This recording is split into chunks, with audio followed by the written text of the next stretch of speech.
Good games, Running Rock. So here's the thing about the basics of fighting game fundamentals, the way I understand them, right? Everybody has their own perspective on fundamentals, but here's the way I approach it. And it's basically about advantage and disadvantage in terms of animations, right? So in Faffel, in Running Rock's case, here's what's happening a lot, right? He's pressing a button, and that button is missing me, right? It's whiffing, right? It's not reaching me for whatever reason. That means that if you guys, let's say, are new to fighting games, maybe you don't think of don't really look at moves this way, right? But every move in the game has startup frames, which means that let's say you're doing a punch, right? This whole time you're doing this number with your punch, you are vulnerable to attack, right? You can't, right now you're totally a sitting duck, right? Once you reach this point, it's called the active frames. That means that you're actually able to hit somebody with these frames. They actually have they actually hurt somebody at this point. And then after that, you have the recovery frames, where you're bringing your arm back to yourself, right? Every attack in the game, punches, kicks, specials, all those, the startup frames, active frames, and recovery frames. And in the startup and recovery, you are completely vulnerable. And in your active frames, you're also oftentimes vulnerable to attack, right? So they're a very big commitment, because when you press a button, you can't move and you can't block. Right? You can't move at all, you can't dash, you can't jump, you can't do nothing. You're sitting there, frozen in place for this animation. And it seems like a very short amount of time. But when you get stronger at a fighting game, you realize that it's those split-second things that really, time dilates, right? The stronger you get, the more time dilates, so that it seems really, really slow. Okay, that's invincible. You can't grab that. Not at that point. And so when you whiff a button, guys, not only is that right off the bat a really bad idea, because you are vulnerable that whole time, you can't even reach, but also, like Chaunt Boy says here, if let's say you do a really slow button, right, and you whiff this button, let's say you do a big kick, right, and your leg's coming back to you, I can actually attack your limb and hit you as a punish. They call it a whiff punish, right? You missed, I saw it, I pressed the button, and you took free damage. But I think that, for somebody at Running Rock's level of play right now, what I want to stress is that if you whiff a button, you are in a really bad situation, because I can actually while you're recovering, right, I can start my startup. So while you press a button, right, let's say that I'm not reacting very fast, and you get all the way to this point before I even know you pressed a button. So I'm only human, I can't react that fast, right? But that does mean that while your arm is coming back, I can press a button and get my startup going, right? So let's say you're at this point, and your arm's coming back. I'm not pressing a button, and my arm is coming out at that point, right? That means that if you press a button again, you are getting hit. You know what I mean? If you whiff a button, and then you press a button immediately again afterward, you are now doubling up on your vulnerable frames. Because you are recovering, this is all vulnerable. You press it again, this is all vulnerable. Right? You're doubling up that window on your vulnerable frames. So basically, if you whiff a button, it's oftentimes very wise to not press another button. Just hold down back, right? That way, when I'm taking my turn, when I have the advantage over you, because I saw your button come out, you can now block my attack. Right? So I think that, somebody at Running Rock's level, you might not realize that, when you commit to these buttons, and let's say they miss or they're blocked in many cases, right? Let's say they're blocked. Oftentimes that means that I actually can get my startup going while you're still recovering. So I actually have, my button will hit you before your button hits me, basically, right? My button will hit you first. So definitely, you have to recognize these situations of disadvantage or frame disadvantage. That means that, you have to be defensive in those situations, right? I mentioned earlier that, as a beginning player, one of the hardest humps to get over is understanding when to attack and when to defend. It seems at first like it's totally random. You're kind of like mashing buttons, not really sure what happens in the game to trigger a strong player to know to block. Right? Like, how do you know when to block? And the answer is simple. You have to know when you're at a disadvantage. And in Running Rock's case, that means if your button misses me or whatever, that's a good sign for you to hold down back, right? That means that it's essentially my turn now. Right? If you're kind of like mashing buttons, then you're kind of whiffing twice in a row oftentimes and get free damage on you. And likewise, if you're getting off the ground, right? Again, I mentioned that earlier. If you're getting off the ground, that means that, you have this whole time where I can get my startup going. So that means that when you're finally off the ground, my button's already on top of you, right? I'm already at my active frames, right? While you're getting off the ground, I'm doing this. And then once you're off the ground, I'm here. So that means that at this point, pressing a button is very ill-advised, because, you're going to get hit by my button already. Because you have to start up again, you know what I mean? So I kind of feel like if you're looking at getting more defensive Running Rock, my advice is to, at the first step, look at situations, especially where you're whiffing buttons, and say, okay, I just missed this guy. I should hold down back now. right? Because I don't want to get hit by his follow-up attack. He saw me miss. He's going to probably try to attack me back. If I press a button now, I'm just going to be vulnerable as hell. Oh my god! I think we'll follow Jordan Sophia. I think it was also follow Chomboys. I think I missed that. That's, to me, that's sort of like the first step, Running Rock, of knowing like why you were blocked. Like why is Ryan blocking now and not blocking now? Why is BigNasty, not blocking here but blocking here? The answer is he knows when he's at disadvantage, and he kind of knows when to be defensive. And as a first step, it's a long process to learn, all the situations where you're at disadvantage in this game, or at advantage. Oh my god! But the first step for you, Running Rock, if you have a tendency to kind of mash buttons, I would say maybe try to get into the habit of, if you miss with your button, then don't press another button right away. Right, and also, likewise, if you see them press a button, that means you can, and it misses you, maybe that's a time to press a button. Right? Because now they're stuck in this animation where they're recovering, right? They pressed a button, now they're recovering, now it's your turn to go, okay, I'm gonna press a button now. Right, now it's my turn to kind of go in. Right, or maybe in some cases, you can use that time to close distance, right? Maybe they whiff their punch and it doesn't reach you, you can walk in for a minute and then block. As a way to kind of close the distance. Right, that's what you can do as well. Doing first to 5, guys. That's 2 for Caesar. I highly doubt it. I enjoy it, Jordan. And for me, as a beginner, that's kind of how I looked at fundamentals, right? I highly doubt it. It's a situation of, once you understand, I think the first most important thing to understand is that attacks leave you vulnerable. Right? It sounds really obvious, but as a beginner, it didn't really strike me. See all these guys pressing buttons? See that big kick that Caesar just did? That back medium kick? That big axe kick that Urian did? He's stuck in that spot for so long, he's free to a sweep. Okay, and see that? So we just saw that Ryan blocked Caesar's Standing Fierce, his big chop. And because Standing Fierce is what's called negative on block, it means that when you block it, they're at disadvantage. That means that Ryan knew to press a button right there. And most buttons in this game are negative on block, which means that if you block a move, it's oftentimes your turn, but not always. I don't want to make you guys think that that's always the case. In fact, oftentimes not the case. But especially in the case of like big fierce buttons like that, big heavy button, big slow buttons, oftentimes if you block them, then it's your turn to press the button.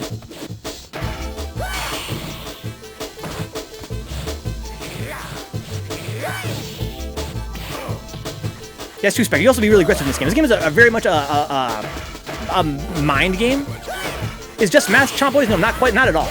Math is a factor, though. Right? Math is a very big factor in this game. But to say it's all there is would be a huge misunderstanding.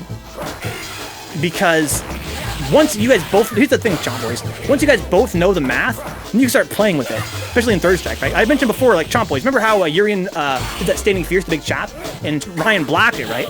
And I said that's why Ryan attacked, because Ryan knew it was his turn to attack at that point. But in third strike, that's exactly why Caesar would buffer a parry there. In this game, you can steal turns hella easy. Right? If it's not your turn, you can just fucking tap toward or tap down and get a parry if they fucking if they bite. If they bite too fast, you can get a free parry on that. And what's more is that in third strike and other 2D fighting games, it's not just math, because every button in the game also has a hitbox. Right? So even if, let's say, I'm standing a character width away from you, right? And I block your Standing Fierce, that doesn't necessarily mean that I can press a button, because I might not have a button that reaches you in some cases. And if I do have a button that reaches you, maybe it's too slow. Maybe I could start splitting up and you could actually have time to recover and attack me anyway, because my button in that spacing is too slow. So aside from knowing the frame advantage and disadvantage, which is pretty important at a high level of play, you also have to respect the hitboxes and the distance. Because there's a lot of very delicate interplay happening. So it's like a fencing game. It's like a fencing game. That's more math than Chomp Boy. Well, it's a video game. Every video game boils down to just math in the end. But it's very complex math. It's math that's so complex that you're not really doing math in your head the whole time when you're playing.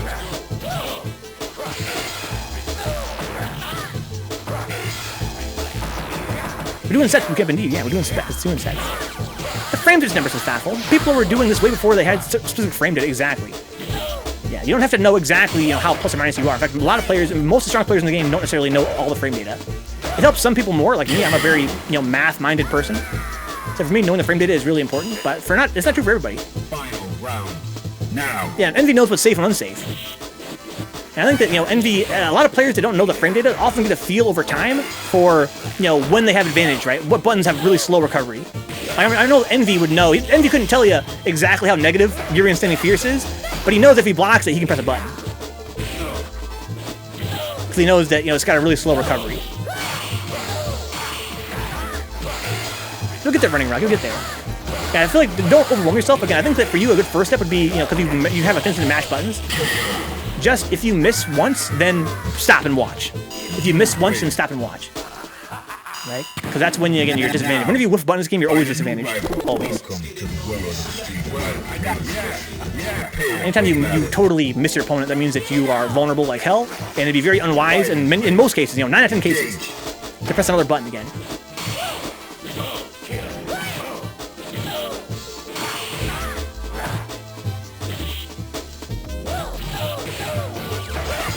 Oh, too far. What about that mindset, though, says Chunker? What about the mindset? And Third Strike at a high level is, or let's even an intermediate level, right? It's a mind game for sure. I think that a lot of you guys, if you guys are new to the game, are not quite there yet. But I don't think I'm about to talk too much about, you know, like mind games yet. That really should be reserved for later. When we talk about fundamentals, we're talking about like the actual mechanics of the game outside of the mind game. Right? Because this is the kind of game where, you know, being tricky is clutch. This is a very sneaky game. It's a game all about having schemes and fishing and trying to bait your opponent and all that good stuff. That's a lot of fun. But for novices, it's really important to understand the very basics of like how to play. Frame data isn't as needed as newer games as Envy, huh? It's because neutral's so strong, Envy, right? In this game, it's so easy to make your opponent whiff. And there's so much subtlety in the hitboxes that even if they do, you know, even if you block an attack, it's very hard to tell if you're plus or not. Because, again, you blocked it, but do I have a button that'll reach him from here? And if I do, would it be too slow? And if I press it and it's fast, will they parry it? So, yeah, I would totally agree. This game is a game where, compared to other fighting games out there, the frame data is not as significant. Like, I do stress it is important to understand, though. 3 says Lambda's favorite game to roll my face across my stick on, huh? Always a pleasure, Lambda. Always a pleasure. Great parry on Snake can get a grab, huh? Snake is a really good super to confirm with, but it's hella vulnerable. It does get to the point that the better fundamentals you have, the more you'll get read and cooked, huh? Yeah, you have to definitely be sneaky in this game. Oh, again, Ledger Snake has definitely got some shortcomings. Good games, guys. That's 5-1 for Caesar. Hopefully Ryan found that educational. I feel like fighting Caesar is always fun. I had really good connection with him tonight, which is awesome.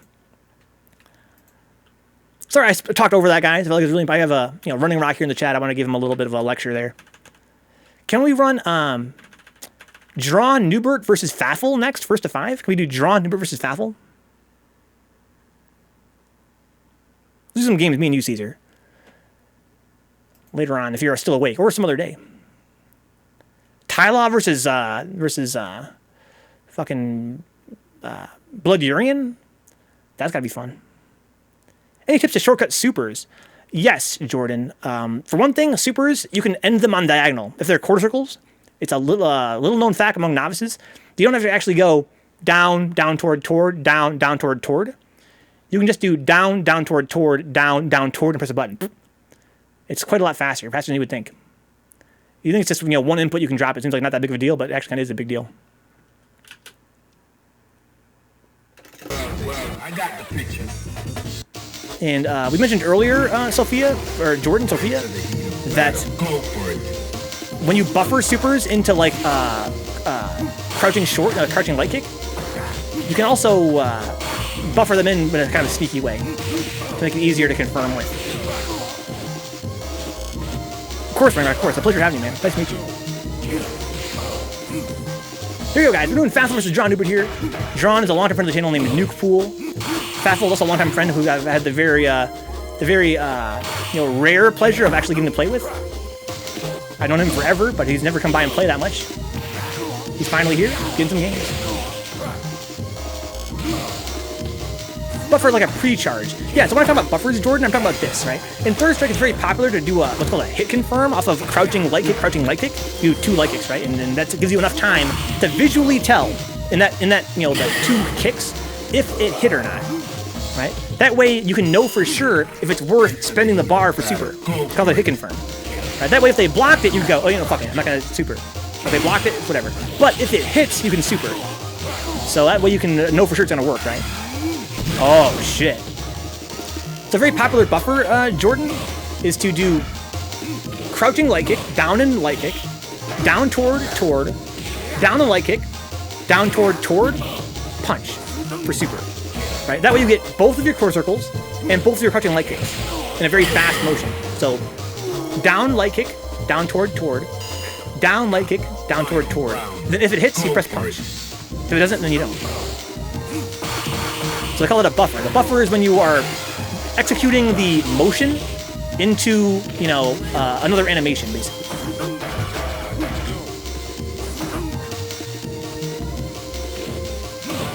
So that's one way, like, that's like a shortcut, right? Yes, for shortcut. That's a shortcut. That's a shortcut to do 2 crouching light kicks and a super.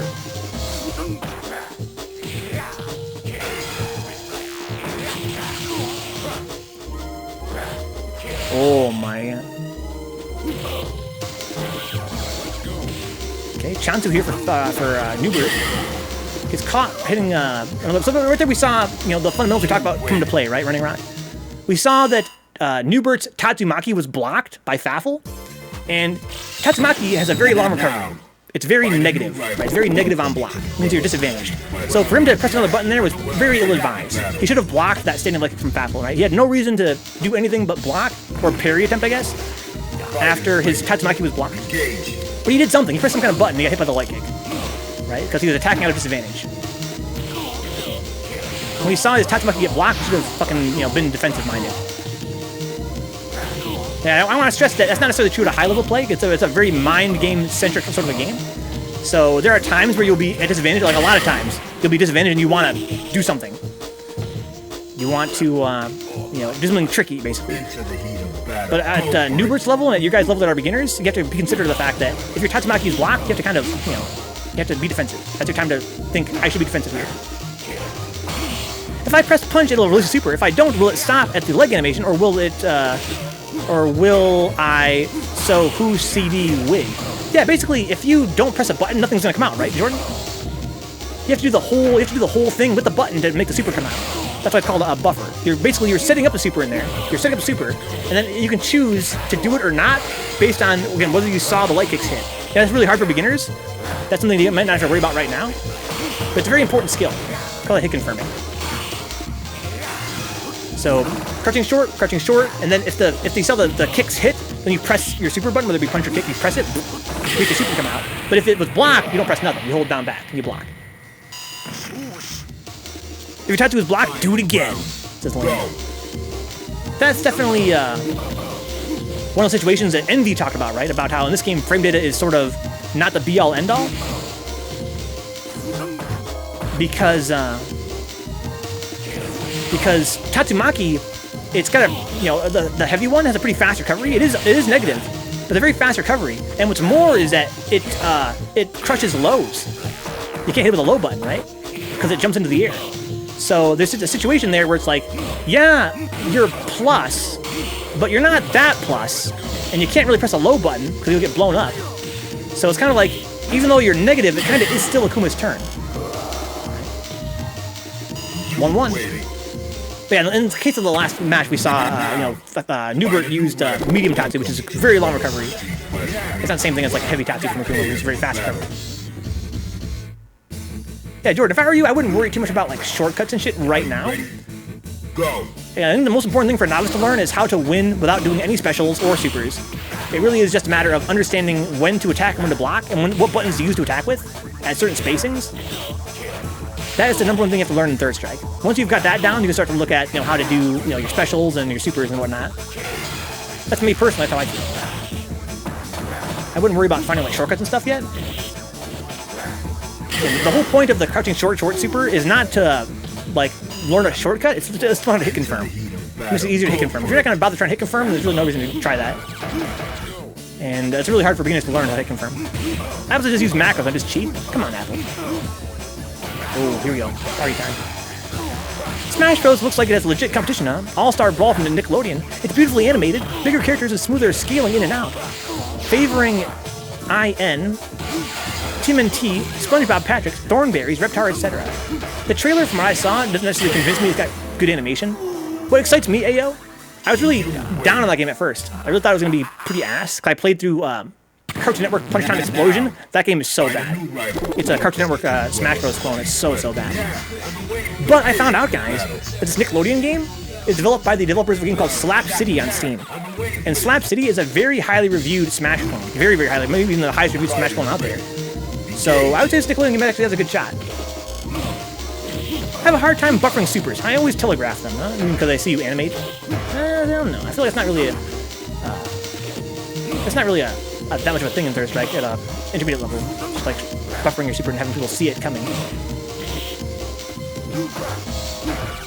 Really, like, landing supers, Jordan, is about comboing into them, right?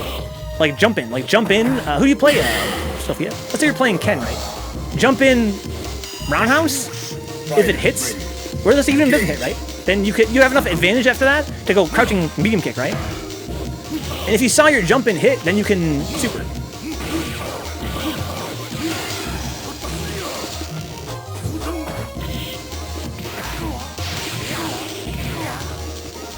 Who's using macros, Envy?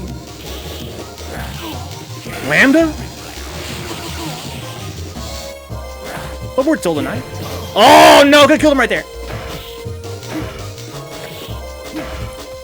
Be careful, Drew. Oh no, Mr. Perry. Lambda cheater, Envy? Oh my god. Yo, Lambda don't cheat, dude. Lambda's the homie. He'll never cheat. Now, find a new rival. Welcome. 2-2, guys. It's a pretty good set so far. Yeah, I'm sorry for talking over the sets tonight, guys. I'm feeling very talkative tonight. I should be watching the sets and commentating. Let's commentate this next game here, guys, and look at it from the perspective of basic fundamentals. Now. Okay, so that connected, so it's actually an advantage there. Okay, that sweep was blocked. If Urian had the EX bar, he could punish that. We're talking about punishes, guys. We're talking about moves that have such a long recovery that after you block them, you are vulnerable for so long, your opponent has time to stop blocking and hit you for free. Like sweep, for instance, right? Sweep has the most notorious punish for sweep is to sweep them right back. So if you're playing, let's say, Ryu versus Ken, right? And you block Ken's sweep from point blank range, Ryu actually exits his blocking state so fast, and the sweep has such a long recovery that Ryu can actually sweep Ken back, and Ken cannot block it because Ken's leg isn't even back under him yet. But his recovery frames are not even done yet. It's called a punish. A punish is when you basically hit someone during their recovery of an animation, and oftentimes they can even do that after a block. After you block anything in Third Strike and other fighting games, you're stuck in a blocking animation for a while, right? You're stuck there kind of like, oh, I just finished blocking that move. But once you finish blocking, there are some moves that are still recovering for so long, you can hit them back for free. Like, uppercut, like a DP, for instance, like right there, right? If you had blocked that, you could have punished it. Right there, I could punish that too. In fact, I might have. You can tackle this. There you go. That's free damage. Can Ryu punish Ken's sweep? Doesn't he have extra blocks on crouch and his sweep is slower? I'm not sure if his sweep is slower, Lambda, but I'm almost certain he can block the sweep. Frame trapping, Ramsey? The frame trap is a pretty simple concept. A frame trap is very simply just a mind game based on deceptive animation. Right? So basically there are some animations in this game that recover faster than they look. A move might look really slow, but actually recovers very fast. It's just an optical illusion. And if you can use one of those to make your opponent want to press a button, right? They think it's their turn, it's not really their turn yet, right? That's called a frame trap. It happens all the time. For instance, a common frame trap in Third Strike is to whiff UOH on somebody's wake up. Instead of getting off the ground, right, Ramses, and you do like a UOH, it looks so fucking slow. But if you can land it just before they get off the ground, you can hit them with something pretty gross. Because they actually recover faster than you. What's up, Yoga Brain? You'll oftentimes see this guy, just somebody like do a UOH on somebody's wake up, and it'll whiff on their wake up, and that person will think, oh, I saw UOH and just whiff, I'm gonna press a button now. But actually, they can't really do that. Because it's an illusion. Actually, it might still be that person's turn to whiff that UOH.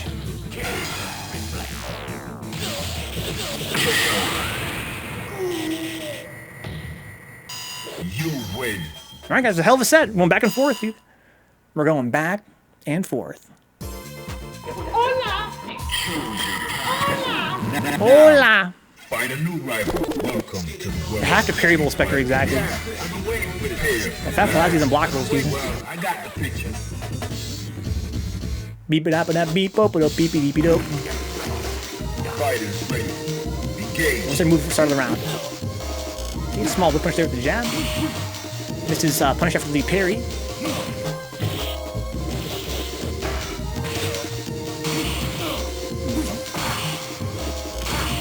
See how we saw Faffel whip his button there, and then he saw Drawn flying toward him in the air, so he blocked it? A novice might have pressed more buttons there, but he knew because he whiffed that big-ass button that he really had to block, or do something defensive like a parry. He didn't have time to anti-air, essentially. He shouldn't have tried to press any buttons. He didn't. He got away with, he got a nice little, he got a block there. See the big punish coming? Boom. See that? So see that big whiff DP right there, guys? DrawnNeubert went for that big dragon punch, that big uppercut, and Faffel just saw it happen, right? So now he has this entire time that Urian is falling, that Akuma is falling back to the ground to punish him. He has all that time to set up a button press to basically hit him for free. So that really is, you know, the risk on these moves, like these sweeps, right? Those are not safe. When we say a move is not safe, it means that it's a huge risk because if it gets blocked, they get free damage on you. Oftentimes a lot of free damage. We saw it play out right there, right? We saw, you know, the DP whiffed, and Faffel got a launch off of it. Free damage. I mean, it's a huge risk, right? It's almost, you know, like half of Akuma's health bar or more. Just for whiffing that Dragon Punch.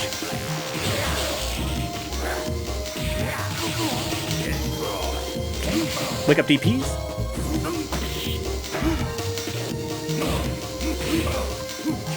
Oh, okay, he dropped his combo there, unfortunately. That wouldn't stick.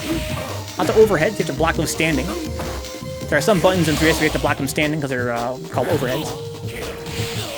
Most everything you can crouch block, though. In this game, almost everything is crouch. Oh, that's not safe! Right, we saw DrawnNeubert go for that Tatsumaki there. Faffel blocked it. And again, that was a huge risk. Faffel gets a free launch off that, and that's it. Game over. Right, because Drew went for, he overcommitted. Find a new rival. Welcome. It's very important to you know, be considerate of, you know, what you're risking when you press these huge buttons. Yeah, I've been waiting for this. And Akuma's one of those characters, like Akuma and Ken, especially like online or with beginners, they oftentimes over-rely on their unsafe stuff. Like Tatsumaki, Dragon Punch, that sort of thing.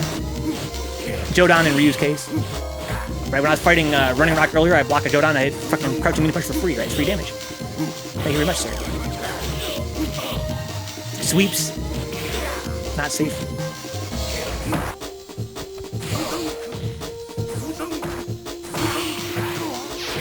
Okay, only wanted that fireball there. Anti-years? Oh no, misplaced his fireball there. Woke up close fears. It's gonna be punished. Oh no, too slow. I thought it was gonna be punished there. It's anti-year from Faffel. This is, why is he safe? I was surprised by that too, Nuke. Go for it.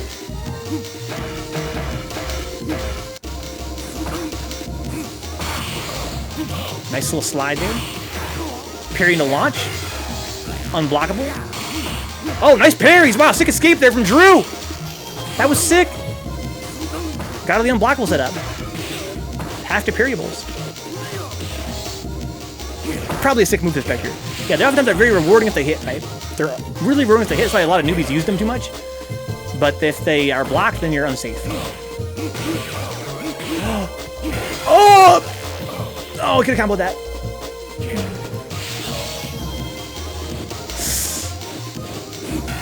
Oh man, he's letting it rip. Oh, that wasn't safe. Oh, yeah, punish those when you see those diagonal fireballs with. That's not safe. Oh my. Come on, join the queue and play first to 5 against you, but this new fucking 2 update, huh? Shaking my head. Yeah, Doc, let's do it, dude.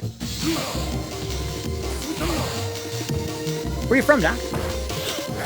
Oh, you can sweep those as a reaction. So that with medium kick there. The whip punish. It's not safe, no punish there from Faffel though. If he blocks a sweep, he can always EX tackle as a punish for 3 damage. But for Urian, it's not that simple though, because Urian wants to save his bar sometimes, doesn't want to spend EX. His super is so good. Be careful! The Tatsumaki's not safe. Gross. Touch up overhead.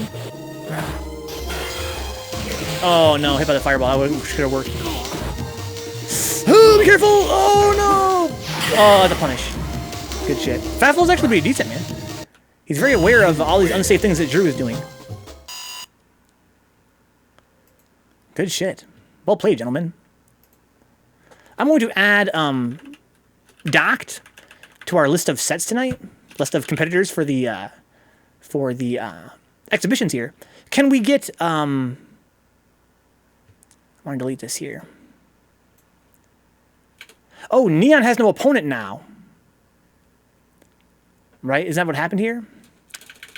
How about we run, I don't know. Why don't we run right now, Spectre versus Herb? Spectre versus Herb, please. We gotta find an opponent for neonriot. I'm not sure where Doct is in the game. I would run Neon versus Doct. I think I want to fight Doct. Why don't we run neonriot versus Caesar in our second round, if Caesar is still awake? But first, can we run Spectre versus Herb, please? As our last set here in the first few games. Oh, I got you, Doct. I got you. Neon fights winner of Herb versus Zspectrez. That's pretty smart, Envy. Now who's the fucking Don King of Third Strike? Good games, Doc. Good games, spiritually speaking. Lambda, I can fight. You know how to play, Lambda? Yeah, if Lambda wants Neon Smoke, we can run that. I like Envy's idea a lot, but if Lambda's down to play, we'll run that after this set here. We need Spectre versus Herb, though. Is Herb still around, or did he pass out? It's cool with me, Lambda. I'm not sure if you're ready for Neon. Maybe you would be. Yeah, Jordan, if you're on a wire, no Wi-Fi, please, and you're in the US, you're totally welcome to play. Oh, there's EAT. He's online. Oh shit! I'm gonna put EAT in here. He doesn't want to be in here. So where is Pepper Durgan? Is he fighting right now, or is he just offline? Maybe he hit the sack, huh? That makes things easy in terms of who Neon's gonna fight. He's fighting Birdkex. Nice.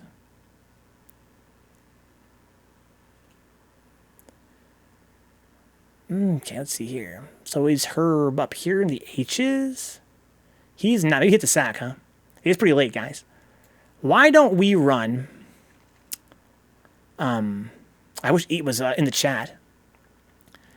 Let's run Lambda versus Neon, because Neon wants... Because Lambda wants to smoke. He asked for that in particular, and I'm down for that. And then we can run Spectre versus the winner of that. But we'll use Envy's tech. Use Envy's tech. Call it the Envy Law. A mild steam will do his Lambda. Dude, Neon don't fucking mild steam nobody.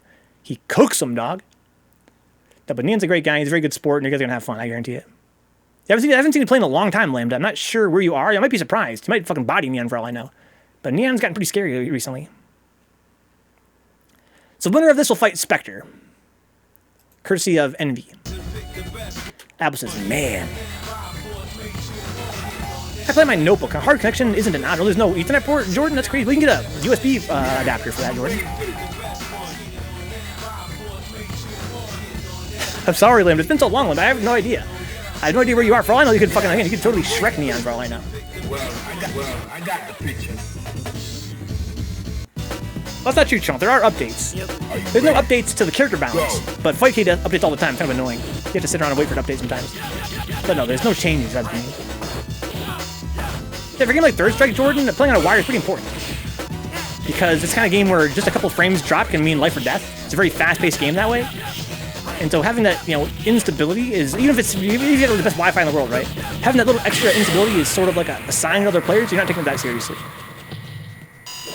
Right? It's like, yeah, if I drop a few frames, it's not a big deal. Whereas it means people don't want to fight you that way, right? So if you want to, play with players that are, let's say, more serious about the game, a good idea is to get one of those, $10 USB Wi-Fi, USB Ethernet adapters and plug in. I know it's kind of hard for some people. You have to, be near a router, which is not always an option for some people. Or otherwise, they're really long cable. But yeah, no Wi-Fi here. I can call him Zispy. Okay, I like that, Apples. 1/60th of a second may hold your win or loss in its hands, huh? Yeah. I mean, I mentioned earlier, guys, that when you get strong in a game like Third Strike, you'd be really surprised. I've been surprised as a beginning player that's been playing for the last 4 years, how time dilates. Find a new rival. Right? When you're a total novice, you're like, oh, fucking one frame of lag appears. Right? It's literally 1/60th of a second. What could that actually mean? But when you're playing the game enough, you start to see things slower and slower and slower until the point where one frame is a huge amount of time. It's a huge amount of time. And when you drop that frame, it's real fucking annoying. 5G's getting to the point where it'll be 0 packet loss in a few years, depending on location. Huh? Interesting. Found it very hard to believe. But interesting. I'm not an expert. I might be surprised. So Lambda won the first game, huh? All that sweet shit Vencabot was talking. Oh, Lambda, you ain't ready for Neon. Oh. His first game. Engage. Oh, look at the movement here from Lambda. In and out, dude. Just like we're thinking about after the stream. Okay, here's an unblockable setup. Neon doesn't necessarily always have these. Okay, go for the corner combo. That's not safe. Oh my god! Thank you, Lambda. Guys, I mentioned earlier for the beginners in the chat that some attacks in this game are so long to recover that you can get free damage on them, right? Call it a punish after you block them. But it takes practice. It takes a very fast eye to recognize what you blocked and to actually, you know, punish them for it. You have to recognize it very quickly what happened. You win. And that means oftentimes for certain situations, many attacks that are unsafe go unpunished. And hit grabs like Oro's, we just saw, almost always goes unpunished. And to see Lambda block that and make him suffer for it, that's awesome to me, because it means that, you know, Neon can't just do that willy-nilly. He has to be more thoughtful now, right? He has to be more thoughtful what he's doing. You can't just do these unsafe things because they're strong. You have to, you know, be careful with them because they're not safe. Really feel it now, says Drew, when I misinput one of my old habits on like low forward and Tatsu or Fireball. And for the unblockable tip, felt somebody making the adjustment to parry out. Dude, Nuke, that was sick! You got your first unblockable parry. Tap down, and you were fucking good to go. Because Faffel was sort of loose with the unblockable. Normally you have to do more than tap down, then sweep to get out of it, but he's kind of loose with the setup. So you got out of it. Eat! Welcome aboard, man. Thanks for the challenge. I saw your challenge earlier. We're running exhibitions, man. You want to come play with us? First to 5. Go. The time is now 12:47, guys. We still have, what, like 2 hours left of the stream? You're doing great tonight, Faffel. Eat says he's down, huh? Eat. We're going to our second round of exhibitions after this, Eat. We have one more set after this. We're going to start making new pairs. We're going to find somebody for you. It's going to be fun to fight. If not me, then somebody. But you know me, I love to fight you all the time if I can. There's so many guys that want to fight tonight, though. The Brocks. That's the number one thing I see and personally experience in Third Strike, huh?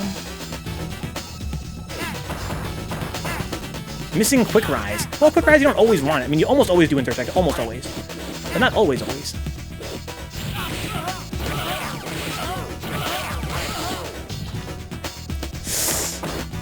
Ooh. Oh, wow. It's not safe. Does Ken dye his hair? What do you guys think? His eyebrows are black. That's a fact. Now. Who here's into, you know, anthropology? Can a person have black eyebrows and blonde hair naturally?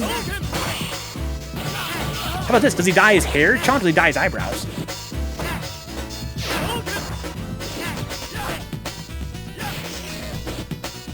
Oh. This is confirmed there. Crouching short and super. Chomp's guessing hair. He does it with keys as Faffel, not like hair dye. Unblockable setup. Doesn't get it, too slow. It's not safe. Okay, grab the super though. That means that Neon gets a second chance here. Oh, sick! Whoa! What the hell? So we clip that? Now. Find a new rival. Welcome to Dweller on the Street Fighter. Prepare for What? battle. Definitely a dye job, but isn't he supposed to be half Japanese? Maybe his white half has blonde hair and his Japanese half has black eyebrows. Can that happen?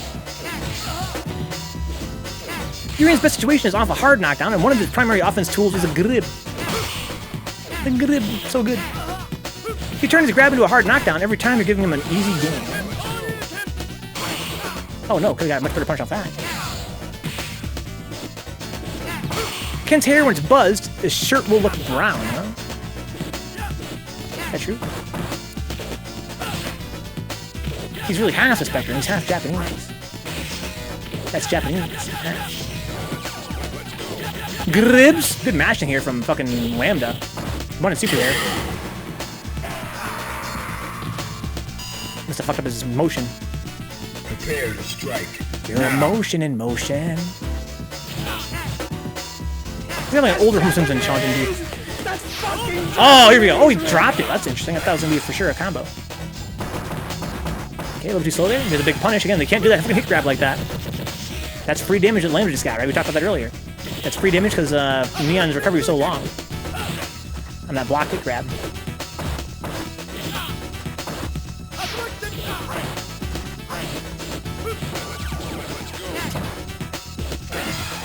Raw super. Ooh. Oh, that was sick! Neutral jump delayed roundhouse? Neutral roundhouse?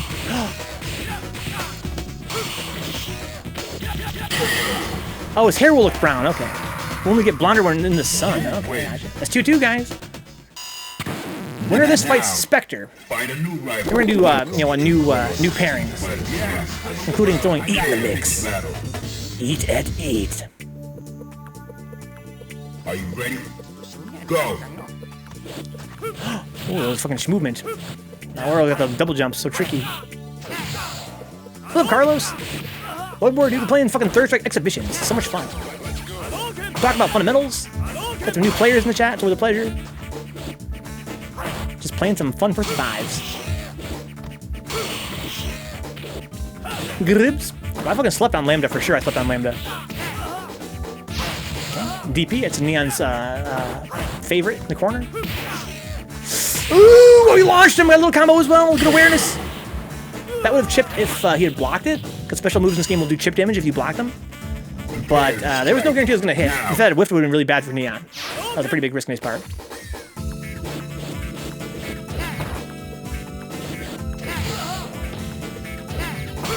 Yeah, Nuke, Urian versus Akuma is very one-sided for Akuma. Akuma's got a very strong advantage over Urian as a character. Mostly because of Urian's height and his thick-ass hurt box. It makes it very hard for him to deal with Tatsumaki, for instance. The heavy one, the roundhouse one.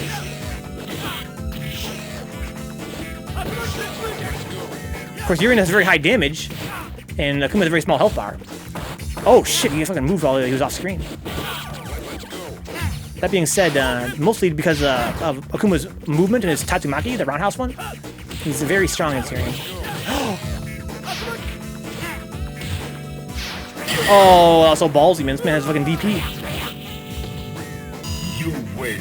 I really feel like a DP would have whiffed against Chicken Leg, though. Now, find a new rival. Welcome to the world of the street fighter. Yeah, well, I got it. Who is Vision Or versus Alex? Alex it's a 7-3 matchup, Carlos. That means that in a hypothetical situation, hypothetically, based on what we know about Third Strike over 22 years, it means that out of 10 games played, Oro will win 7 of them against Alex. That's, again, it's kind of a, in many ways, it's kind of meaningless because every player is different, right? But it's a popular, you know, system used by a lot of fighting game players to visualize how strong a certain matchup is for a certain character. Yeah, but that basically means that Oro's buttons are really amazing against Alex. Oro has an amazing tool against him. So it's really bad for Alex, that matchup. It's really hard Faffel, yeah. If you guys didn't know what that means, is again that the notation 7-3. It means, hypothetically speaking, 2 players of equal skill at the highest level of play, Oro will win 7 out of 10 games against Alex. Okay, he's a little bit too far that time to get a punch. He did a super though. He just raw super that instead of having to go for a low forward. It's an amazing emoji, Ryan.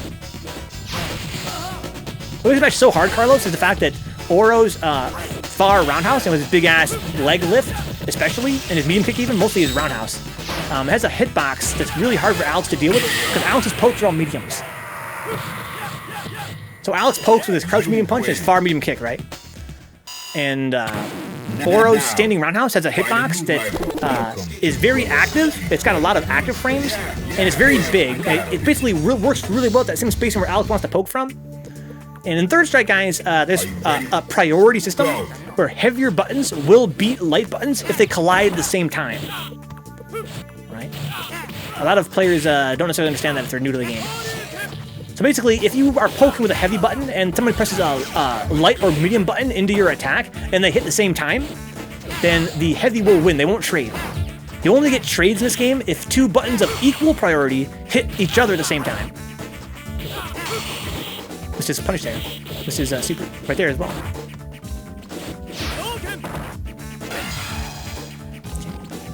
And so because Oro has a really good heavy poke against Alex, it makes it very hard for him.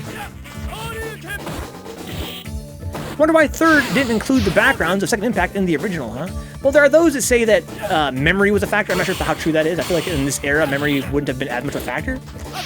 I am more inclined to believe the argument that I've heard before, that the developers wanted to keep the game visually consistent, right? They wanted to have a certain aesthetic to it in terms of its color. And if you look at the stages that were removed, a lot of them were much brighter. Now, 3 of the game is kind of dingy looking. And a lot of the 2i stages that were dropped are very colorful and high saturation, very bright and warm and friendly. I think that could be why they were removed. Is there a reason why you could tell my demon flip throw was whiffing? Was it a crouch? I didn't see this attack whiffing Nukepool. I think it's because you're doing too early in the air, to be honest. Oftentimes what I see a lot, Drew, when you do your demon flips grab, is that they're standing here, and you're flipping toward them, and you do the grab right here. Like right at 45-degree angle from their face. You have to get a little bit closer for that demon flip grab. But basically the demon flip grab works at best when you're over their head. Like you do it like this, on top of them. You're doing kind of far away. Yeah, it's a pleasure having you here, Carlos. Glad you're enjoying the show. Hopefully your creative exploits are going well. If I play Second Impact, I can't stop looking at the background. Actually, is distracting Zspectrez, huh? They're quite beautiful. They're very beautiful.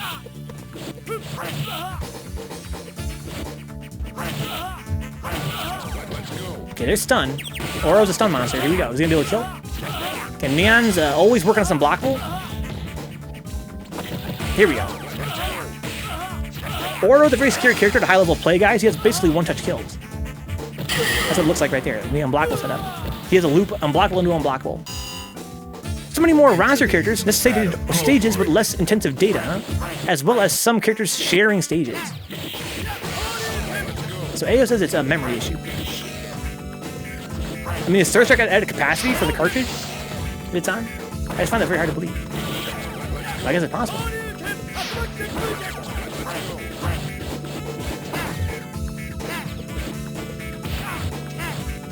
Oh my god.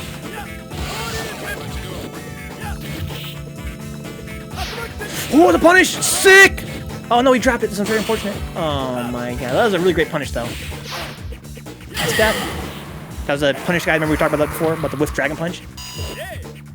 Fucking Lambda had that whole time to watch Neon fall from the sky. Just no one could set up a button and hit him for free. I think for a lot of beginners, that's something they really consider. It's the fact that you get free damage in this game a lot of the time. They can't block if they're still recovering from their attack animation. Oh, anti-air, Street Fighter 2. Okay. Not sure you wanted that. Look kind of sick. Beep beep beep. Gribs. Okay, that was pretty ham. He's out of there. It's Ken's privilege. You have plenty of bar to work with there. Oh no, that's not safe. Could be it for Neon. Oh no. Cribs. There we go. Good fucking games, man. Lambda takes it. Amazing set. Hero's like, oh, Lambda, are you ready for Neon? Oh, Lambda wants to smoke. But Lambda played really great there. Good fucking games, dude. Okay. So I'm going to collapse the list here, guys. Oh no, we have to do the Spectre fight, right? Now it's going to be Lambda versus Spectre. We get scared of Elena Lambda? Let's do Lambda versus Spectre here, guys. For the last set in this round. Who else wants in, guys? This is the last chance. We have time for one more round here of exhibitions. Right now we've got Spectre, BigNasty, RescueRyan, Neon, Lambda, DrawnNeubert, Faffel, Vencabot, Running Rock, and EATEET.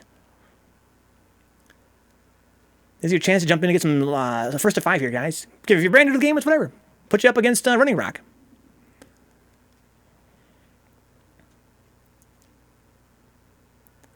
Here we go, guys. Lambda versus Spectre. Let's see if I can seed this again. I'm not sure if Caesar's still awake.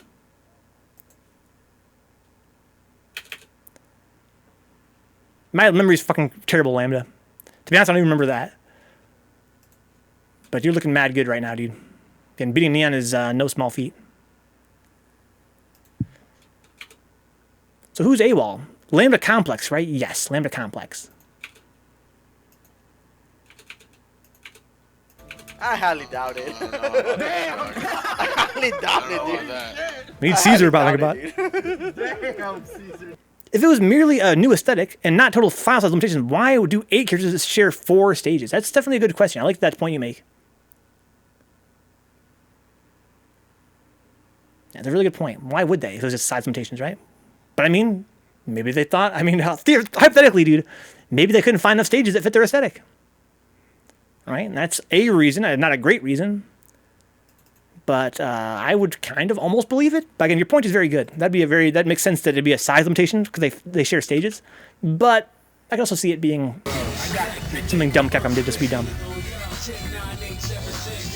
There is not Yoga Brain. We're doing exhibitions, dude. Well, I got the picture. Do you want to play? We have plenty of guys getting sets. We have time for one more round, guys. One more round of exhibitions. Here we go, guys. So, Lambda mentioned earlier he's scared of Spectre. He doesn't like fighting Elena. I wonder how Spectre versus Neon would have turned out. We can run that next time if you guys are down. Gribs. You like stage chomp, boys? Elena's stage is so red. I was curious, apparently there's a slot for 3 more boards of storage on a CPS3 board if Wikipedia is trustworthy. You have to pay for the RAM though, right? Like it's not, probably doesn't come with a game bundle. So that could be a factor.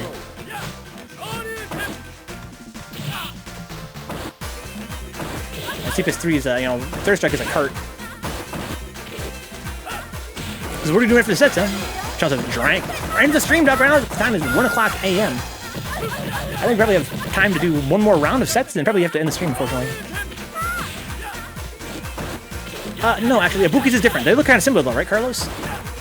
They both are very grassy and basically monochromatic. But no, Ibuki's is different. She's got power lines in the background. She has a field of rice in the background instead of these elephants. They're kind of similar, though. I can see how you could think they're the same.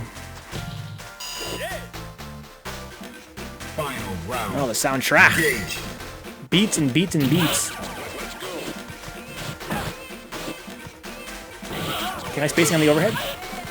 Elena's dropping bridge stages were way more complex and animated in varied colors than this monochrome stage from the cutting board room floor of Warzord, huh? Yeah, 2i had some really amazing stages that would transition and shit. Whose pal mod you running in? Do you run in Herb Brigham's pal mod? It's Tuesday, John boys. It is Bruise-day Tuesday. Guys, every Tuesday here is Third Strike. Believe it or not. And then every other Thursday is Third Strike. That's this Thursday, guys. Come on and play. Use the NLBC 3S command to make sure you're signed up because they're in the eastern half of the US or Canada. It's region locked in the eastern half of the US and Canada. You guys can find the actual states and provinces with that link. It's gonna be a lot of fun, guys. It's gonna be a lot of fun. It always is. Thursday at 8 p.m. Eastern. It's Ria's with the stage back. Okay. Are you ready? Go. Gribs. Also gribs. So that roundhouse is airborne, guys. See how she used the roundhouse to beat that grab? You can't ground grab airborne moves. That roundhouse gets through grab, essentially.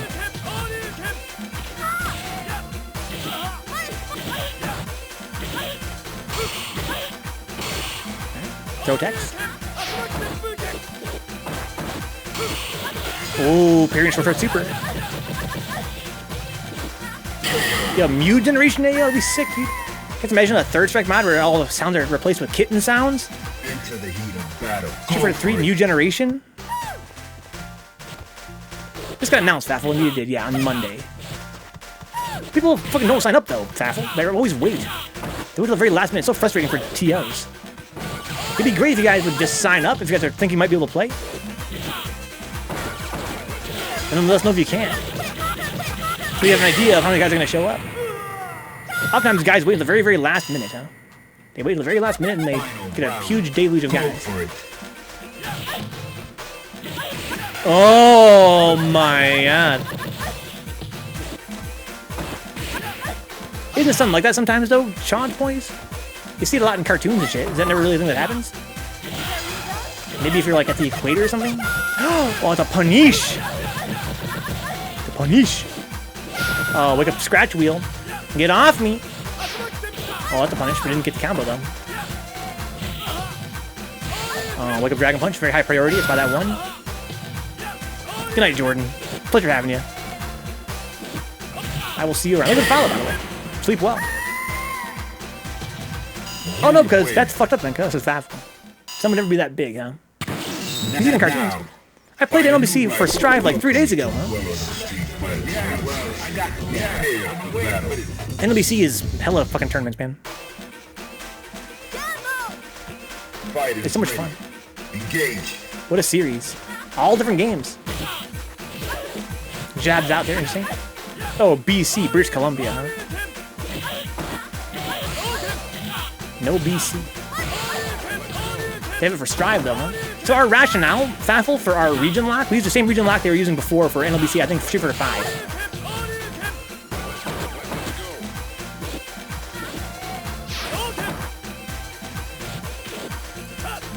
Beats, beats, beats, beats, beats, beats. Rumor is this was Leo's first stage design they scrapped. Brought it back when needed smaller stages to cram everything in 3S. Not really, AO. So it is for Warzard. You're being serious. Okay, confirmations. It's not safe. No punish, though. Didn't get the super you wanted. I've seen Lambda dropping a lot of these super style punishes. I feel like his execution's not really the hottest, kind of like me. I have trouble getting those core circles come out. Hey, Zspectrez chance to get on the board here. Lambda said he was kind of scared of Spectre, but right now he's 2 up. Oh no, gotta crouch that. Nice little combo. I think I'm on a DP though.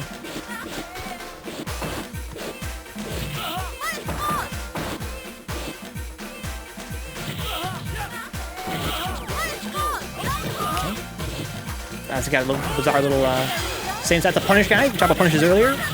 Saw that he blocked that DP. I was like, wow, you just fucking tried to DP me, dog? Hold all this damage for free. You can't block this. Oh, what a random ass Rhino Horn. Wow. I mean, it worked. It did work. What can you say? That's one for Spectre. He's on the board.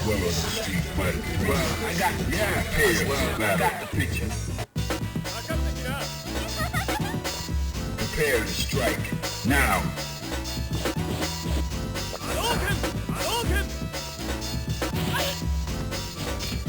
Gribs. Is Xylee down for the fucking last round of exhibitions? I'm trying to make it a nice thick one. Real thick round. Ryan, you down? I think you're in the queue, right? You're still in the list. Such a cool animation for Elena when she wins. I don't like the rotoscope. Yeah, so she's pretty much she's mostly rotoscoped.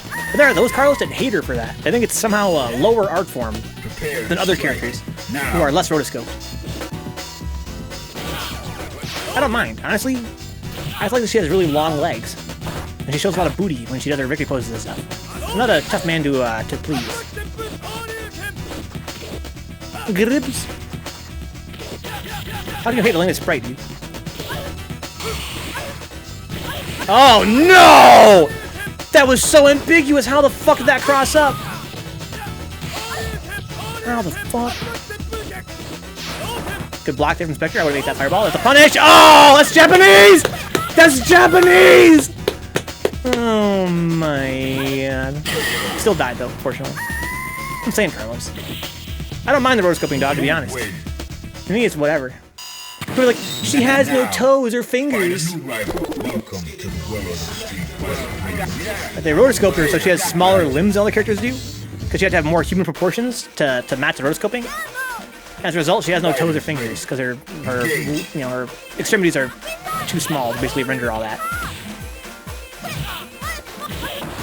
But come on. I'm saying, Faffel, weird ass toe people, dude.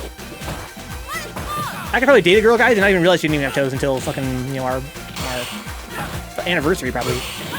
I'm like, wait a minute. I got the fish feet.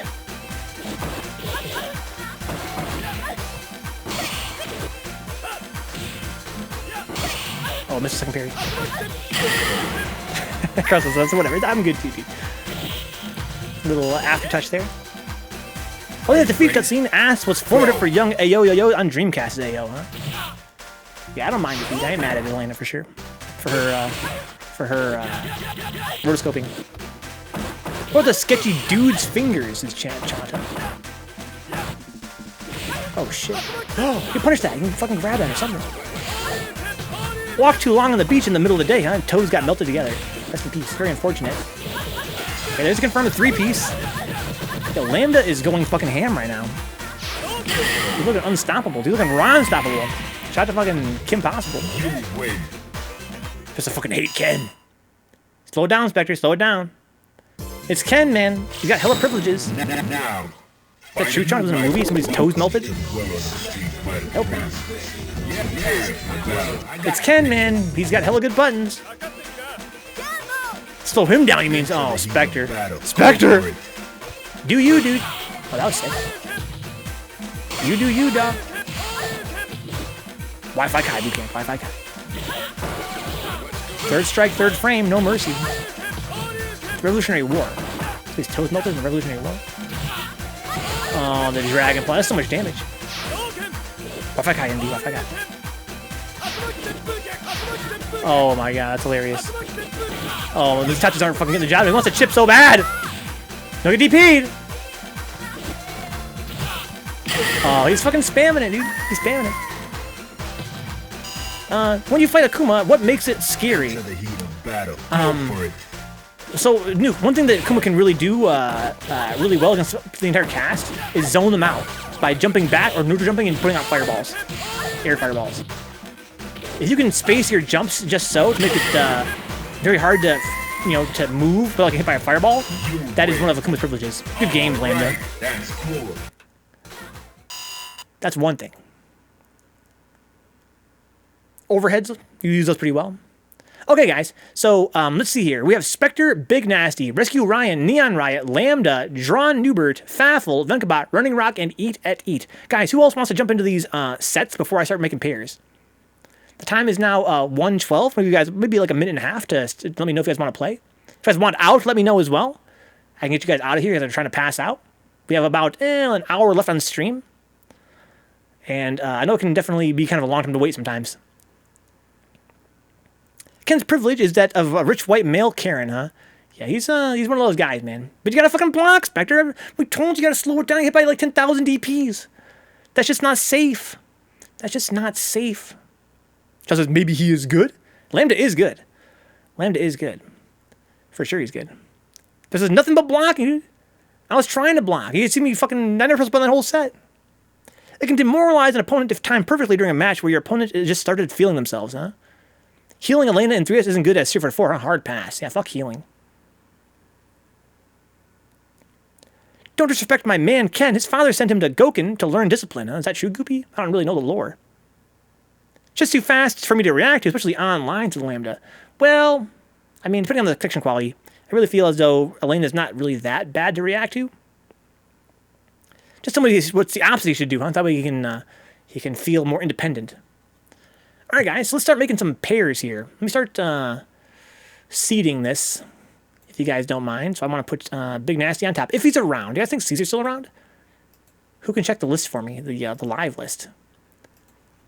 Is Caesar still awake? We got Caesar. We got EAT now.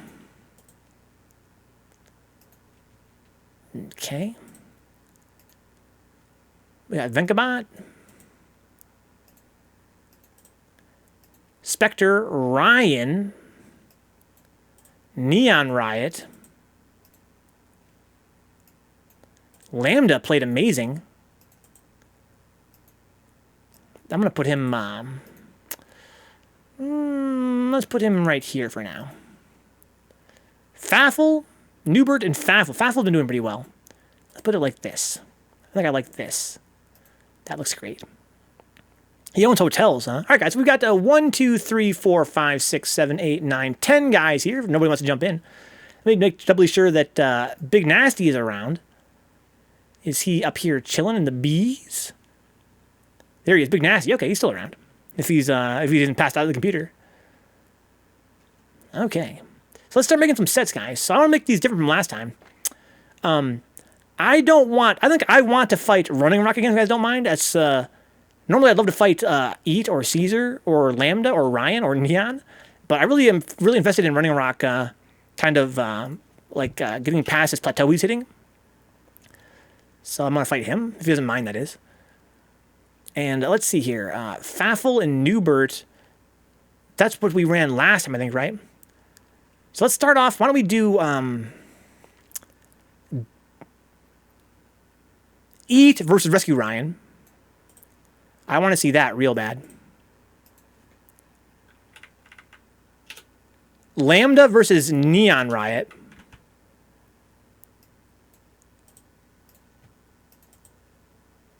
No, we had that last time. That's the run back. Let's see here. I want Spectre versus Neon. That could be fun. Yes. And now we have Faffel and Neubert. They fought each other last time. I'm not really against that run back. Faffel and Neubert. That was pretty fun last time. Those are very close games. Let's do that again if you guys don't mind. If you guys aren't disappointed if I have to fight the same guy again. Okay, so we've got Caesar and Lambda, EAT and Ryan, Neon and Spectre, Faffel and Neubert, and me and Running Rock. I'm going to hold off on me and Running Rock. Why don't we hold off on that until the end of the stream? That way, if Running Rock has hit the sack, it's no big deal because it's just me. He'd be dipping out on. I'm just a streamer. Who cares about me? I totally understand if he's getting sleepy. Why don't we run BigNasty versus Lambda? Just because I know that Caesar is one of those guys that hits the sack kind of early, and I know he's probably straining to stay awake right now. Can we run BigNasty versus Lambda, please, first? Then we're going to run EAT versus RescueRyan. Caesar, you're the homie, dude. You know you're a VIP around here. Let's do Caesar versus Lambda, please. First to 5. The fact that I can come out of these sets with new knowledge and not just much negativity says a lot about how cool you guys are, says Nuke, dude.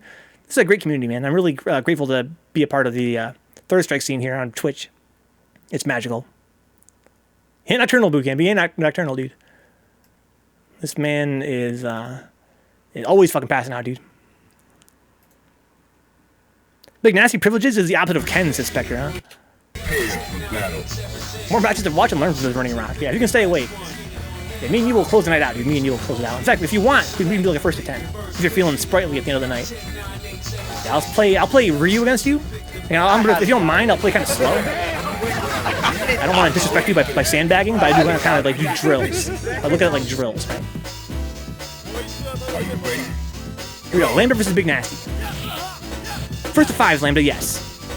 Yeah, first 5 all the way through. And again, except for maybe me and Running Rock, if he feels like doing a first to 10. His Ryu versus mine. Schweppes. Is that true, Insilo? Who are you playing with, Insilo? I think I might have heard that you guys have a new guy.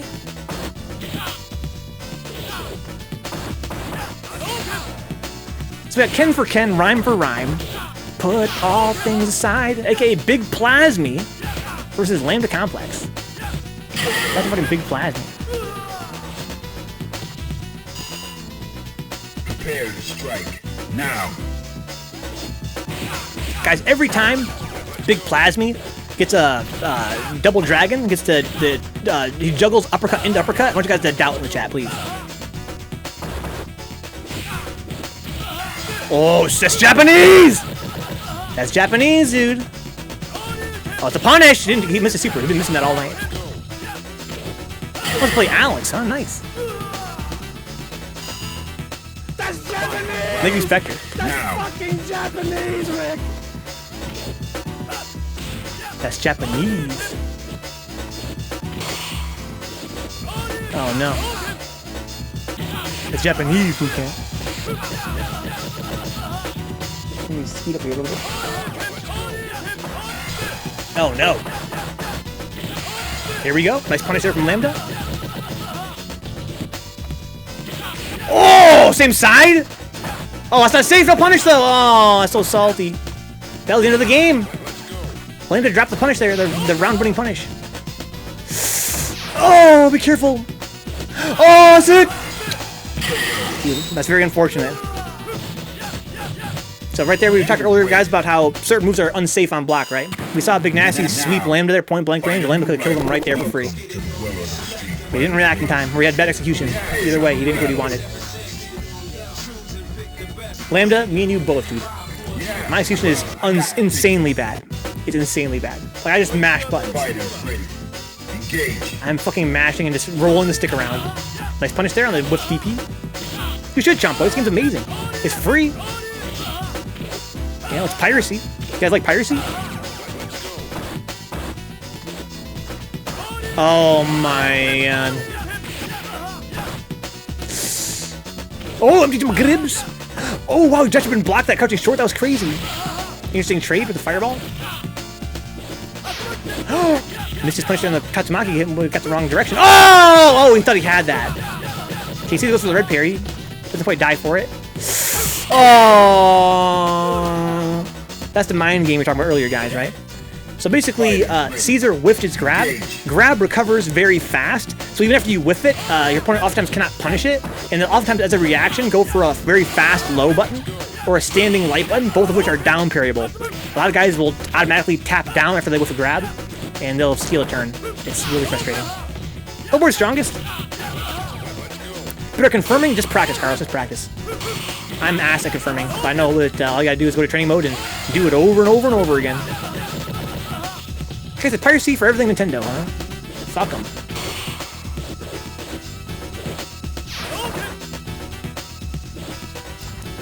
Oh, we got him! Dash up block is so sick. Lambda did that twice now. Dash up block, and Caesar let that fucking super rip. Thought he for sure he had that punish. Not a lot of guys dash up block like that. Now. There's a raid on your ramen board, guys. What are you playing on ramen? You playing some Third Strike? The punish! Oh, he didn't super? Dropped it, maybe. Okay.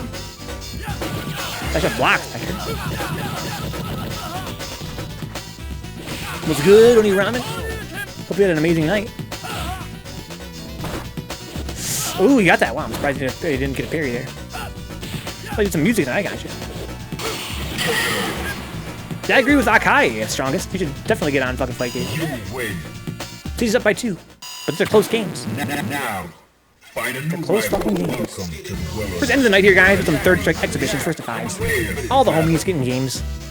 Just running some sets. Battle. Go. Talking shit. Talk about 3S. This is punished there, a little bit too slow on the whiff DP. Oh man. Oh my god. What's that, Noe? BigNasty, a fucking big plasma. A lot of people do, Carlos, yeah. They'll do a down parry for the whiff grab to steal a turn. It's a frame trap. Talked about that earlier, right? Somebody asked what a frame trap was, right? They see a whiffed grab. If you whiff a grab in front of me, my thought is he pressed a button and he missed with that button. Which means now it's my turn to press a button. Right? But the thing is, grab recovers so fast that pretty much any button you press, they can parry it. Right? And because you want to use a very fast button to punish it, because you're really close to them, down parry will beat even standing light buttons. Standing light buttons in this game are punishable by down parry. They're parryable, I should say. So a lot of people will whiff a grab and they'll tap down to try and steal your turn if you press a button. It's bullshit. It's fucking bullshit. Oh, that's 3. They cover mad fast, Spectre. I wouldn't say they cover too fast. Like, it makes it when you do punish them really satisfying. Find a new rival. And you can punish with grab, but you have to always to do it. Prepare for battle. You have to do it consciously, right? Basically, in this game, to punish a whiff grab, you have to bait the grab. Right? If you see a grab and you weren't expecting a grab, it's a really bad habit to press a button. That's why they parry you. Right? You have to expect the grab to get a punish. A frame trap is when you attack to hit / blocks on your opponent, then hit them with another move after hit stun ends, so that if they try to attack in between your 2 moves, their move will get counter hit. Yes, that's true. I wouldn't say it's always off of hit though. But yeah. The basic way to do a frame trap in Street Fighter is just hit your opponent with something plus on block, and hit them with a reasonably fast follow-up move. You mean plus on hit. Doing a plus on block move, then following a move performed like a link will frame trap in basically every fighting game. Yeah, I'm not sure I can co-sign that necessarily. I'll just shut up, Benka. I don't know. Close. Close. Whiff grab into sweep are even a thing in Street Fighter 5, huh? It's stupid, but people do it. Let's go Lambda, please. Even it up. Frame traps. Round. Engage. Yeah, frame trip is any time you make your opponent think they get a turn, but they actually don't. Exactly, Faffel. He's trying to fucking get some sleep, dude. Oh, Lambda makes man stay up late. Ooh! Oh no, all these misconfirms. Oh! Oh! Oh, nice torch right there from Caesar. Oh no. Oh, he dropped a fucking combo, but no punish on the fucking DP. Again, we see Lambda streams over the foot with this missed punish. That was the end of the game right there. He lost his first game with a missed punish. He's lost the game-ending punish right there too. Oh my god! You win.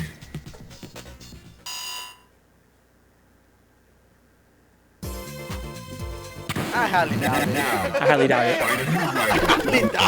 I highly doubt it, dude. I highly doubt it. I highly doubt it, dude. I doubt it. I highly doubt it, dude. Wow. That's what they call a hard read, Spectre. Wrap it up, box, dude. I want to see Lambda come back, man. Lambda has what it takes. He just dropped two. In this set so far, he's dropped 2 game-winning punishes. Are you ready? Go. He's dropped 2 game-winning punishes, man. He's been close. 2 years, Brian? Goddamn, time flies, dude. Thank you so much, dude. Not just for the fucking sub, of course, obviously. Obviously. Oh my god. Hey, it was Bootcamp, man. Fucking Caesar was a finalist in Jazzy Family Season 1. Ken's got that stoner brains as Faffel, huh? How's it been, Brian? I hope you're pretty good.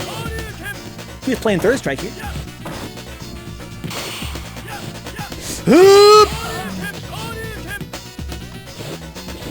Oh my. Up! Oh, anti-years. I respect those. That shit's invincible from the waist up. I mean, that one's invincible, period. But all DPs are invincible from the waist up for Shotos. That's pretty crazy.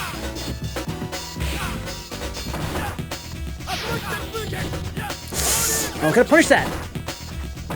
Uh-oh, here we go. So right there, that was a bad habit a lot of players have. Oh no, no super. Oh my god. Where Caesar thought that he's gonna get a free trip guard against Lambda because he got underneath him. A lot of players will use that cross-under animation as a confirm, essentially, but that's not necessarily true. Because if Lambda doesn't press a button, he can block. No trip guard. Or you call that trip guard, depending on who you ask. Misconfirm there. Oh my god. Once again, misconfirm. Misbuffer. Misbuffer again. Look at DP'd. Here comes DP or super. Oh god! Oh my god! What a comeback from Lambda! Lambda, please get on the board! Oh man, you can fucking super that!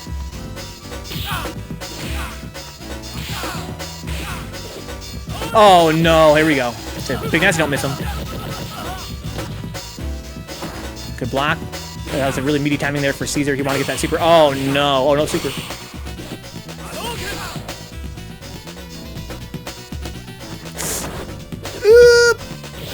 Oh! Oh, that was sick. Oh, okay, here we go. Drop super. Oh, that was gross. Oh man, no super from no leak that time from Caesar.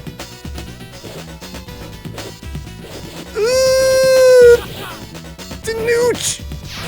Oh, that's so smart! Oh my god, what a backdash! Oh my god! Oh! Oh no! Good fucking games. Good fucking games, man. Wow. That was such a fun set. Holy shit. Good games, gentlemen. Good games. It was 5-0, but it was close. You guys ever hear somebody say that before? That's what they were talking about, right? Most of those games were close. We had some pretty clutch drops from Lambda there, unfortunately. But Caesar's a really strong player. Definitely losing him is no shame in that at all. But excellent games, guys. Can we run up next? How about let's do EATEET versus RescueRyan, please. EATEET versus Ryan. If you guys are both still awake. EX Tatsu is unblockable on cross-up. In this game, Carlos, cross-ups, when you say cross-up, you're talking about a move that switches sides on you very suddenly, so you have to block the other way. Right? And the thing about the EX Tatsumaki is that if you're walking toward it, you'll oftentimes get hit, you know, like on the way up. And if you're walking underneath it, you get on the way down. So the way to do it is to kind of like crouch underneath it. It's very hard to block. It's not unblockable, it's a hard to blockable, right? Yeah, cross-ups in general are, you know, hard to blockables. That's the whole idea behind a cross-up, is that it hits you. It's kind of hard to tell what side it's hitting you on. But you can hold down to crouch underneath it, indeed. Yeah, when you talk about cross-ups, guys, there's a bit of, you know, fighting game diction. It's basically a move that hits you on the back of your head, and it looks like something from the front. So it's kind of hard to block. You can't really tell if it's blocking from the front or the back.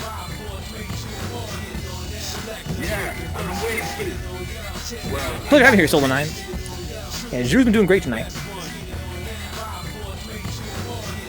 Here we go, guys. RescueRyan versus EATEET. Ereku Toriku Suneku. So Ryan's got Necro, his main.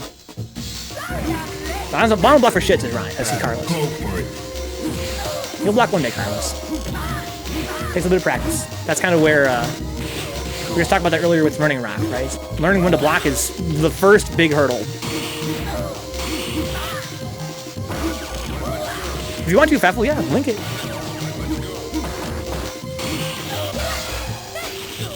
This is RescueRyan, guys, of the Indianapolis scene. Shout out to fucking twitch.tv/N_CRUZN Cruise, guys. Please give them a follow. Every Sunday, Salty Sunday over there. They're with the homies over there in Indianapolis. EATEET, of course, from Omaha, Nebraska, of the legendary Omaha scene. They're not many, but they are very strong. They're one of those scenes that's not like a huge scene for Third Strike, but everybody that plays over there is really, really scary. Good morning, Herb. Welcome back, dude. Welcome back. You get some rest, Herb. Thought you were hanging out. Good games earlier. That's fucking Denji boy who can't believe. Oh, sick little aftertouch there. Good night, Caesar.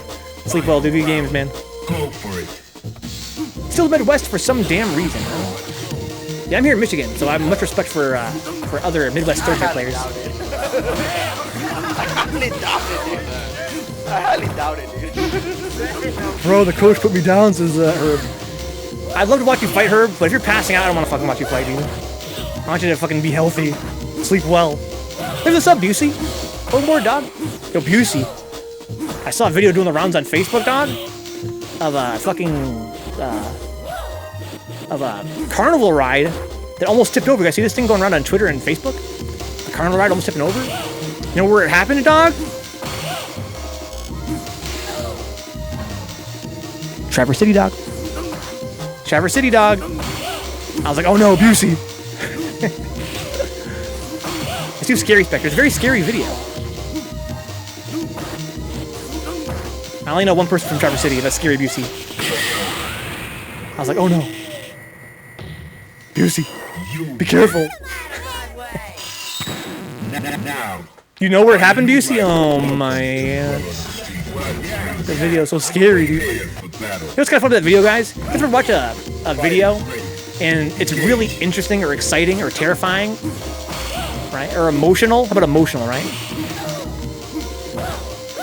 And dude, this chick that recorded it, Brian, she's watching this fucking big ride tipping over. And she turns the camera to see her own face and she's like, oh my god, oh, I'm so scary, oh my god. She turns her face to it again, records some more, back to her face, oh my god. How vain is that, dude? Like, I don't give a fuck about your fucking reaction, lady. Like, I can imagine, like, can you guys agree with me that there's a certain amount of insincerity that has to be present? Like, in a situation like that, right, which is so mortally terrifying, why would your mind even go to, I should show them my face? What? It's so funny to me. I mean, you see it all the time. What's saying, Carlos? This seems weird. Like, she points at her face and she's got tears in her eyes and shit. But like, how sincere could those tears be if you are apparently not shocked enough? You have the presence of mind to turn the camera towards yourself to get your reaction shot. This seems weird. This seems weird to me. I'm saying, Brian, probably go viral. Follow my socials. That's a weird part. That's a really scary video, guys. You go check it out. Nobody was hurt, thankfully. Nobody was hurt. Yeah, I saw it. It was like Traverse City. Oh my god. Busey. So EAT's got SA3 here. For EAT, he really likes to use KKZ and Demon.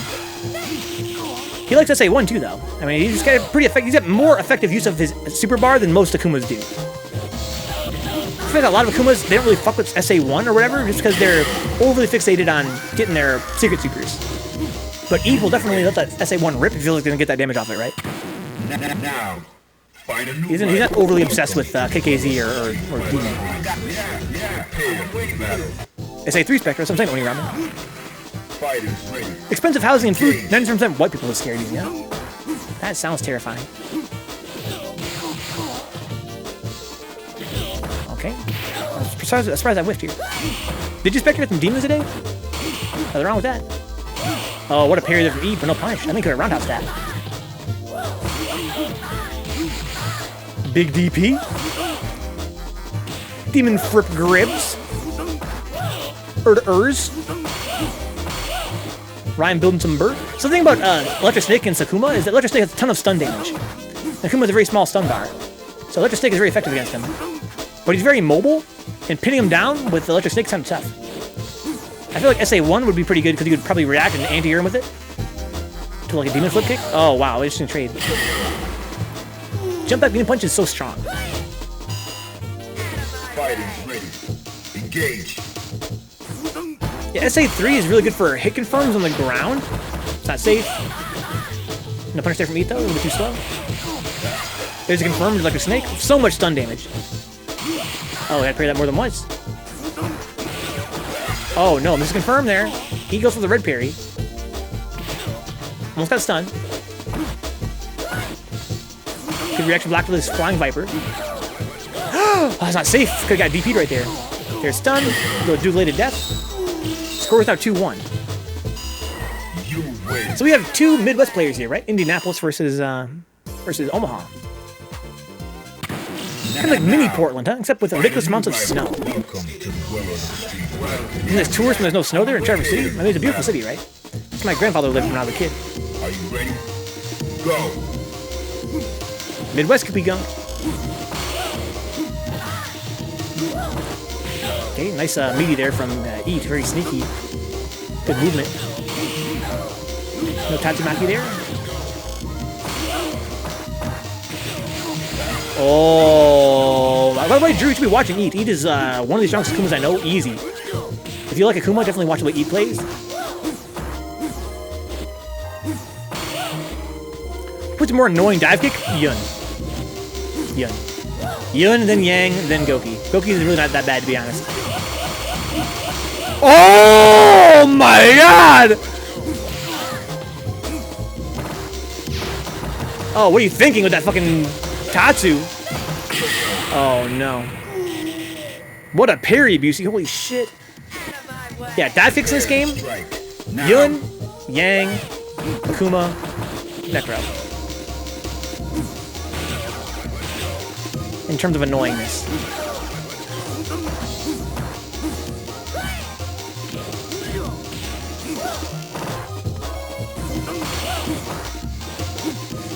Oh my god. Oh, he didn't get it though. That was Japanese, but he didn't get it. So it really wasn't that Japanese. What makes Yun stronger and better than Yang? I always thought they were the same. They're the same dive kick, Busey, but Yun gets more off of it. Right? It's not a vacuum. It's not a vacuum. Yun's and Yang's have the same dive kick, but Yun gets so much more off his.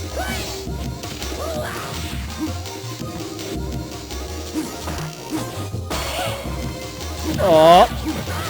Oh, sick. Oh my god. That's 3.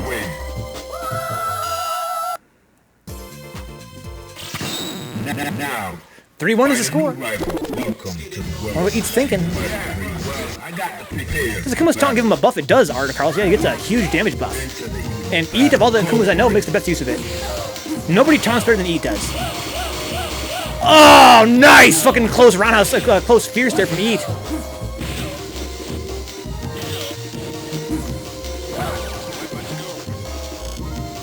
Yeah, the way that damage buffing taunts in this game work is they will buff your next, they'll buff your next hit until you get hit. So basically, it only buffs one touch. It raises the damage of one touch. And only if you don't get hit first. Put it that way. So if they block your attack, you still have your buff. If you get hit, you lose the buff. If you hit them, then you lose the buff. You use it up, basically, if consumed. But it does last through the whole combo. Exactly, Spectre. It lasts through the whole combo. Off that first touch. So if Eat gets a taunt, and then gets a huge combo afterward, that's insane damage. Does block use it? No, Faffel. You have to actually get hit. Final round. Engage. Yeah, if they block your attack, you keep it. If you block their attack, you keep it. If you hit them, then you use it up. And if they hit you, then it's gone.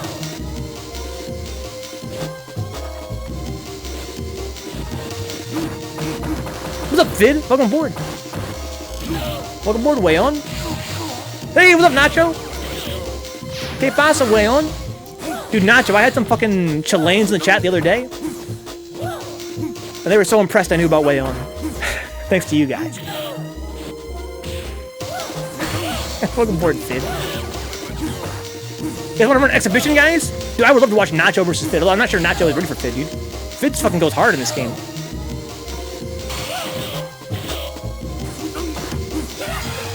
I go to Chile before a lot of SA countries, so South American Spectre. Huh? They got third strike there, Spectre.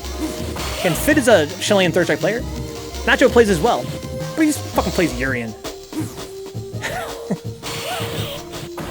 I think throws don't get the damage buff, but I can't recall if that uses it up. I don't know. I never thought about that before, Brian. Except the matches, Fid.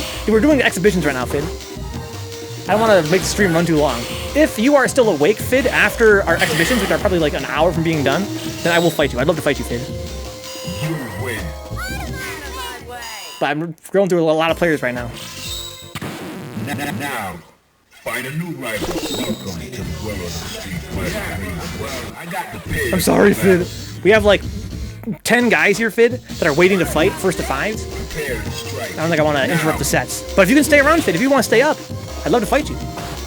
Even though our connection is super, super bad. It was fun last time we fought. Even though there was a lot of rollbacks. I'd like to watch you versus Nacho as an exhibition, Fid. How about this? If you'll fight Nacho, I'll run your set next. We'll run your set next. But I feel like, again, I'm not sure if Nacho is there in the game. I'm not sure that he's at that level. Okay. Oh, missed his super there.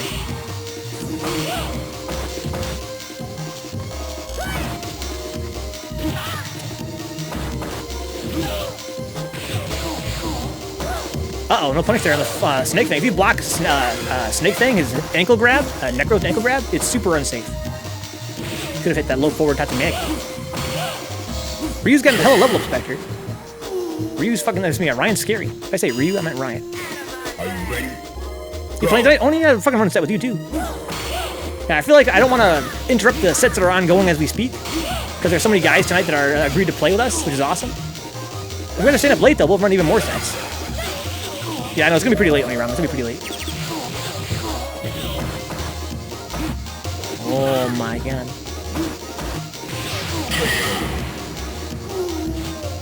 Good games. You win. Good fucking games. Final score is 5-1 for Ryan. That's an interesting matchup, right? I think that as a Shoto, Akuma has better buttons in that matchup, but because Necro is such a stun monster, it must be hard for somebody like Akuma to deal with. Okay. Can we get up next? Why don't we run neonriot versus Spectre? If you guys don't mind, we'll end the night with Faffel and DrawnNeubert, and then me and Running Rock. Carlos, yes, his taunt gives him a damage boost, just like Akuma. Can we get Neon versus Spectre, please? Neon versus Spectre. Then we're going to do Faffel versus DrawnNeubert after that. And then me versus Running Rock. Now, I'd love to fight the Chileans, but we got some more exhibitions here to do.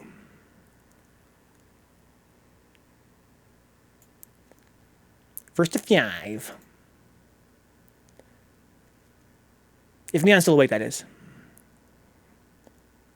Oh, there's Docked. Versus Herb. That's fun too. Herb is staying up, dude. I fucking told Herb to sleep. But he's like, you're not my fucking mom, Vencabot. You're not my mom. I want to fight Docked. You can see some pretty cool records doing combos with taunt in there. A combo with a taunt in the middle of it? Oh, you mean like, yeah, with stun, yeah. Yeah, combo into stun into taunt into big damage, yeah, for sure. You see it all the time, right? See, a Necro almost always taunts when he has a stun on his opponent. Fighters ready. Here we go. List of players coming this weekend has gotten crazy, huh? Over there in Free Play Arcade, huh? Yeah, I've heard it's looking, it's really popping off. It is strong, but Chileans take the threats really seriously.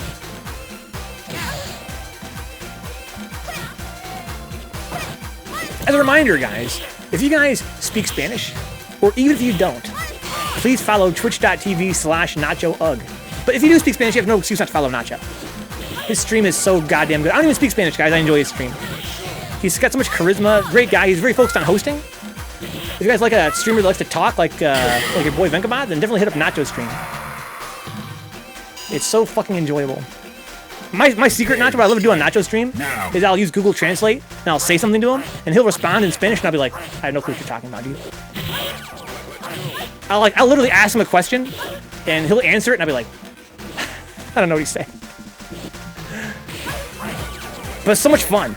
It's so much fun.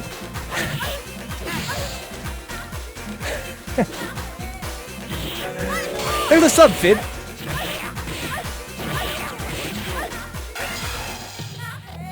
Guys, yeah, please follow Nacho, guys. He was on hiatus for a while, but he's back to streaming again pretty regularly. The hiatus is over. 1-1, guys. Neon versus Spectre. Now.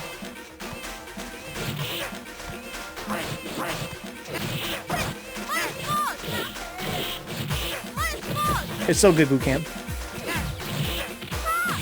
I'll be like, how long? Forget Google Translate, right? I'll be like, how long have you been playing this game? And I'll paste it into the chat, and Nacho will be like, Vencabot, blah blah blah blah blah blah blah blah blah. I'll be like, sick. That's awesome. That's awesome. Now.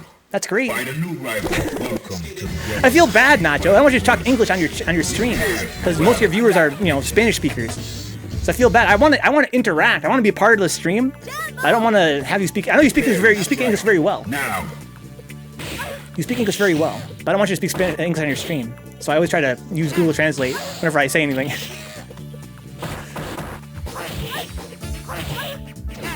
The gribs, Fit. The gribs.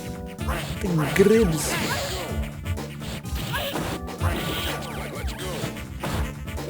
Okay, nice. Nigga, Oniramen, there's a bootleg shirt, Oniramen. It's a bootleg shirt. My sister-in-law had it made for me. It's On Melancholy Hill. It's so sick. It's the artwork from the On Melancholy Hill single. She had it custom made for me. Did you remember that new one, huh? That one they call that the Almanac or whatever, huh? That thing is super, super good.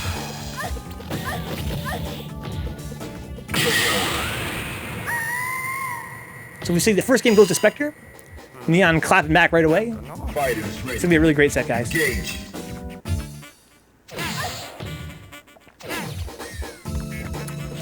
No big deal, Oniramen, but I got 2 of them. I got the regular size one and the giant one. The giant one was a gift. I bought the small one for myself. My brother got me the giant one as a gift. No big deal.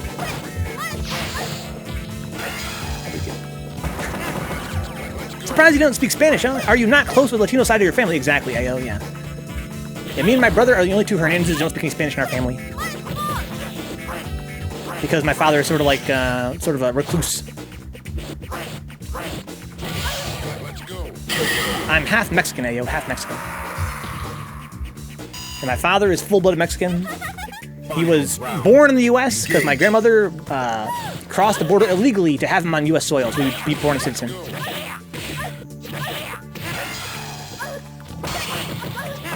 But he lived in Mexico a little bit as a kid, mostly in Texas. Is that true, Grizzly? You're fully Mexican? Who else is Mexican in the chat? Where my Mexicanos at? Yeah, me and my bro are the only two guys with our name, Hernandez, that don't speak any Spanish.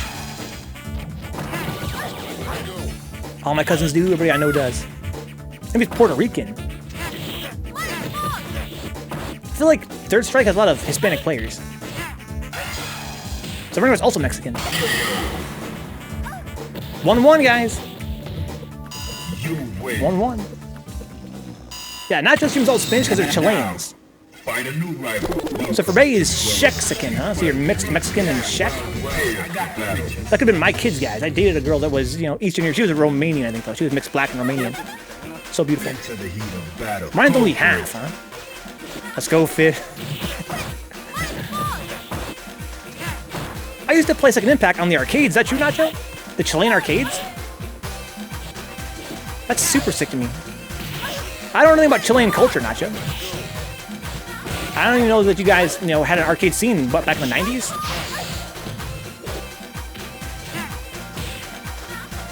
I'd love to visit Chile one day.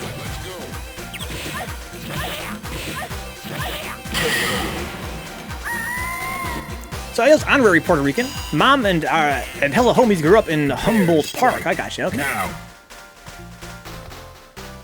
Juegos Diana. It's like an arcade.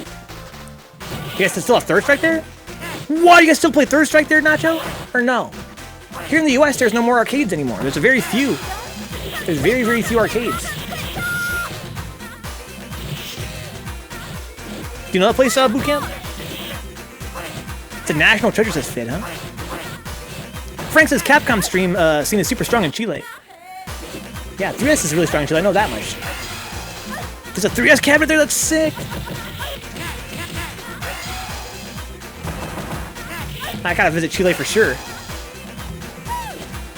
What do I gotta know to visit Chile, Nacho? Aside from Wayon. What else should I know? Oh my god. That's true, Ryan. You guys do for sure. Over there in Indianapolis, guys, at twitch.tv/n_CRUZ. Find a new rival. Welcome to the world of the street fighter. Also, you guys have one at your local bar, right? I get mistaken for being from every South American country often, huh? But I'm 0% Latino, Euro, and Middle Eastern mix. Huh? Fighters ready. Engage.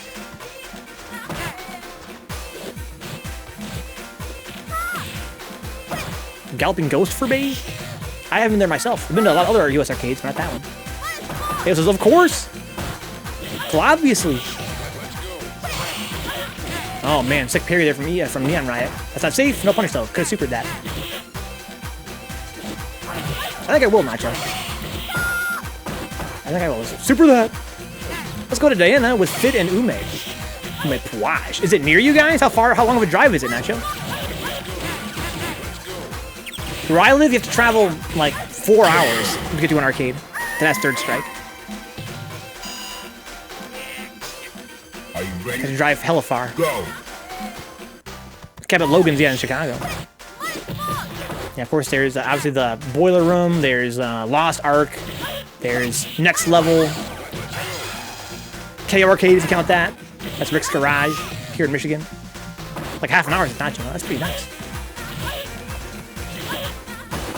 For Bay says in Vegas there's a pinball arcade, huh? Yeah, we have an arcade here in Lansing. I'm really grateful for that, but there's no Third Strike there, unfortunately. It's mostly, you know, like stuff like Pac-Man and Raiden, and, you know, they got a few fighting games at least, but they're not really that well maintained. Of course, free play arcade, Brian, obviously. I also have the arcade UFO. Damian's running away, dude. He's running away with it. He's up by 2 now. Now, find a new rival. It's gonna be a tough matchup, I feel like, for Elena. She's kind of like Alex. She pokes with medium buttons. For Bay, do you fucking love Carnival? I fucking love that game so much. Carnival. The Laughing Clown. I think Carnival's my favorite light gun game. Lambda hitchhikes from Long Island to Brooklyn to get to next level, huh? Next level is super sick. It's so good, Busey. It's so good. There's an American 3S cabin barcade in Manhattan. I almost cried, huh? That's sick, Bouquet. I don't know what it's called. It's so good, Running Rock. That game is so slept on. I think for sure it's like, I don't know, it's not great. A lot of light games are good. Light gun games. I was gonna say it's better than like House of the Dead, but I don't know. Those are all great games. Are you ready? Go. Good night, Apples. Mark Medical Girl Minky Momo. A good idea. Always a good idea. Apples, join our anime club. I'm thinking about reviving anime club and maybe running some Sailor Moon. You're already part of the anime club, of course, Apples. But I mean, you know, come by and we start running shit again. Apples is an OG anime club member.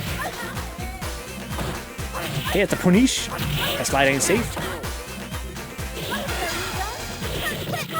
Let's go, Spectre. Even it up, dude. Oh, man.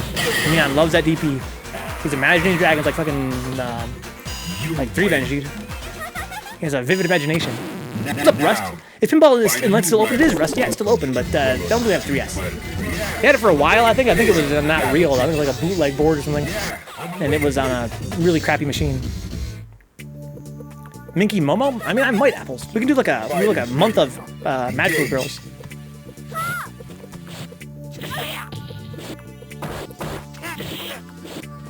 Oh, the subsequent straight-to-video GG, huh? I watched a little mini-doc about Minky Momo Apples. So I'm an expert. Come on, Rust. Pinball Pete's great. You know what's really great, Rust? Kind of gave me a big boost. I went there like 3 years ago, and they had... the place was full of kids. They had so many kids running around and playing Raiden and playing DDR and playing Tekken 3 and shit like that. And I was like, dude, they remind me of the 90s. FT5 fit exactly, thank you, Brian. That means that if an arcade is full of kids, man, that means that shit's fucking doing fine. And they were all having a great time, running around screaming, getting hella fucking tickets, playing skeet ball. Ah, ski. Even it up, Spectre. He's climbing back up. Strike. Now.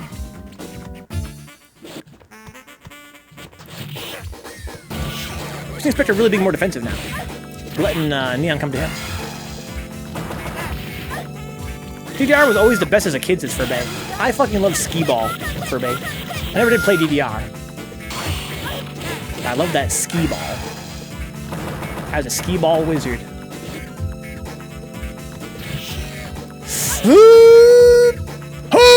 Oh, that was sick! Oh my god. 3-3. That Spectre's so smart. Did you guys know you could block after parry? What? Now. Find a new You can parry. You can block after you parry. You can parry then block. That's ridiculous. I got the picture. Kids breaking their arms on the arm wrestling arcade game, huh? Yeah, that shit was ridiculous. That shit couldn't have been safe. Now. Apple's also Team DDR, huh?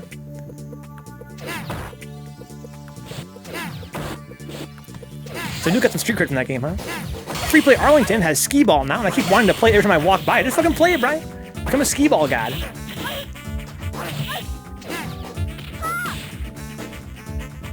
Ryan, if I asked you to start calling Patrick Patty, would you do it? P-A-D-D-Y, Patty.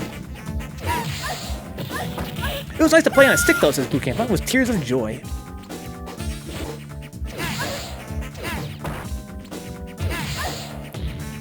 So, AO says here, did you also like the sawdust bowling with the heavy metal puck? Sawdust bowling, heavy metal puck? I'm not sure I know what you're talking about, AO. Runs in a heartbeat. I had a boss, Ryan, whose name was Patrick. He was an immigrant from Ireland. He preferred to be called Paddy. Apparently, Paddy's it's an Irish nickname for people named Patrick. P-A-D-D-Y. Paddy. And it's a common nickname for people named Patrick in Ireland. So whenever I hear Patrick's name, I always think Paddy. I want to call him Paddy. That's the only Patrick I ever knew in my life was my old boss. Oh, shit. Punish that shit! There's some silent scope on board. We have to play that, some CVS2. You can super that! Spectre, please! Patty's Pub for any It's Always Sunny fans. It's It's Always Sunny fans. I haven't seen it. I heard it's really good, though. Shuffleboard is the shit, but I haven't seen it in like 20 plus years as Faffel. Huh? How old are you, Faffel? But the person you were a young guy for some reason. Nice Silent Scope. You guys like CVS2 in the chat? If you guys do, please follow Silent Scope. He's probably the most consistent CVS2 streamer on Twitch. He plays a lot of online tournaments and stuff. Shut the fuck up, we have Rust in the chat here as well. Rust Easy's been hanging out. I know he's a big CVS2 player. Neon pulls ahead. One game, finally. If Spectre takes this, it'll be very interesting because he's been behind for so long. You play CVS2 online, Rust? I'm kind of surprised to hear that. I know you're not a huge fan of online in general, but I figure you'd take any chance to play CVS2. Are you ready? Go. After Boss, yeah, of course, yeah, Boss, yeah. It's like, nah. Can't play with lag, huh? What do you think about that Silent Scope? I'm sure it's not, it's kind of like 3S probably, right? Probably it feels quite a bit different, probably different meta online than offline. This is not even close, dude. I don't know, I've got a lot of friends that swear by Silent Scope's online tournaments. Sleep well, Carlos. Thanks for hanging out, man.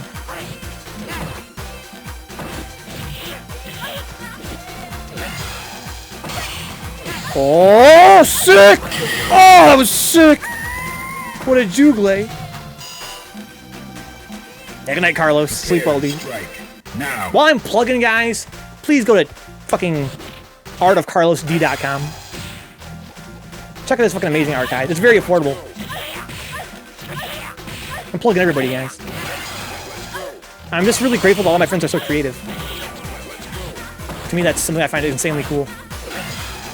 I keep the lag at a minimum by doing West Coast and East Coast on 2 different days. It's a good idea, Silent Scope. We're trying to do with the next level battle circuit for Third Strike online, but it's got mixed results. People are really, you know, they don't want to play in a regional tournament, I find. Good fucking games, guys. You win. Where's the Mark Twain? I do, Carlos, yes. With the creepy, it's got like Satan in it, right? Good games, Neon Game Spectre. Well played, gentlemen. That was a super, super fun set. Can we run Faffel versus DrawnNeubert, please? Faffel and DrawnNeubert. After that, it's going to be me versus Running Rock 27. If you guys want to do any more sets after that, let me know. The time is now 2:03 in the morning Eastern. We have time for a few more sets if you guys want to. I could fight Fid if he's still awake. Or we could run somebody else. Here we go, guys. Faffel versus... This is the run back. So we had... last time, Faffel kind of ran away with it. Drew can definitely do it, but you have to be patient. Or spam Roundhouse Tatsumaki, either way. Sleep well, Nacho. Buenos noches, Wayon. I will, Nacho. I'll check the DMs after the stream. I always do. Buenos noches.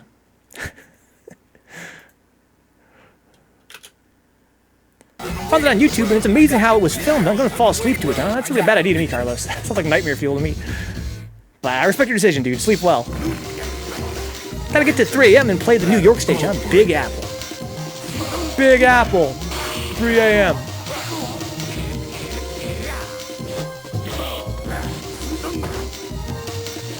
Okay. Never go up, Ryan. The last time it was pretty rough for Drew here. DrawnNeubert. But he can do it. He can do it. I almost didn't, Strongest. I almost didn't. Okay. No fear of the EX tackle. It's fair. You almost, like, Urian so rarely punished with the EX tackle, he afraid he even has it. Oh my god. Audrey Apples. Parry and block. Audrey Apples. With the premonitions. There's the punish. Oh, you can fucking blow forward that, Drew. If you block Urian's launch, that's a big punish. You have to be fast, though. You have to be mad fast. You gotta react to it quick. But it is free damage. Oh, sick! Ow. They posted the last set on YouTube already of Faffel versus Nuke. Faffel v Nuke.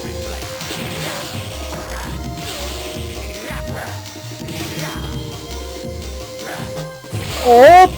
Oh man, you're so cheap. Oh no!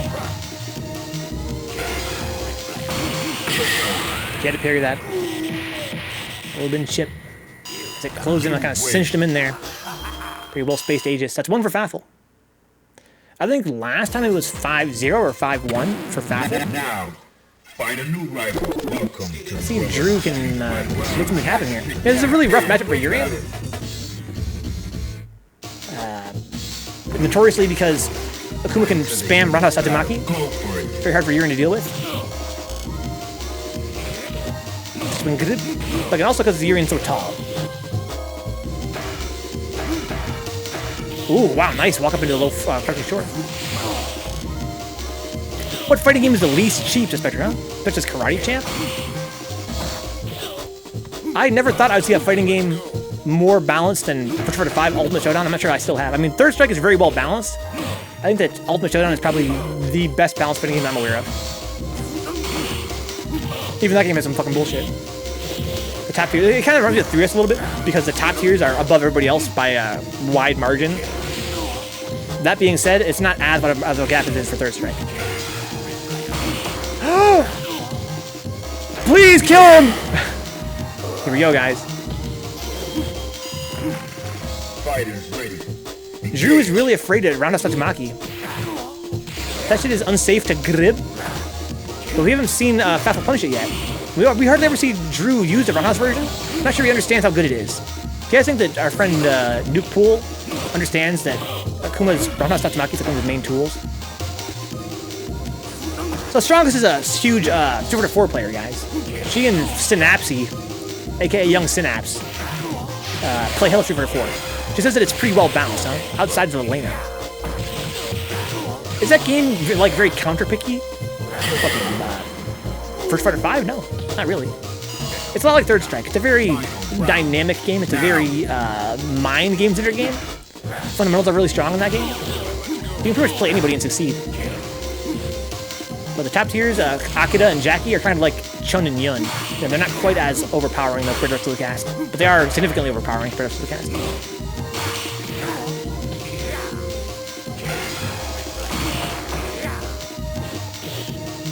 Crouching short, that was sick. Oh, it's nice crouching medium kick. Oh, it fucking tagged his ass. Yeah, Drew likes that light kick Tatsumaki. Oh no. Because he wants to get that jubilee. You win. Akuma's Roundhouse Tatsu has a really fast startup. It's so fast. It's like a Dragon Punch.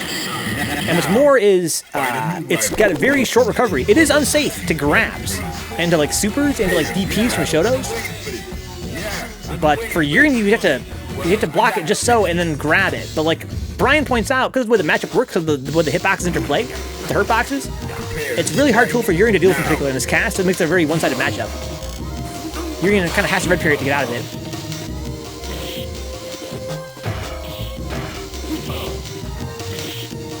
All this stuff here, I like to see there's more rock out the map. Oh, wow.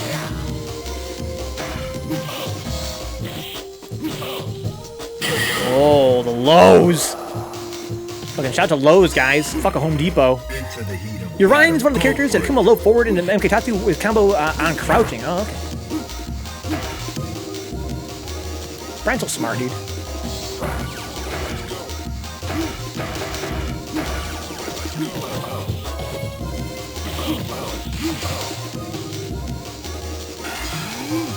Press a button there. Big punish. That's not safe. Good old Julian. Oh no. Yo, Drew's on the board.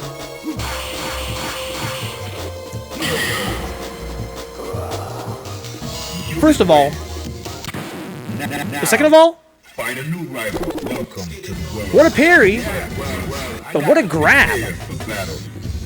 What a grab. Faffel could have launched his ass right there, I feel like. But he didn't. And Drew had the good sense to go for a grab there.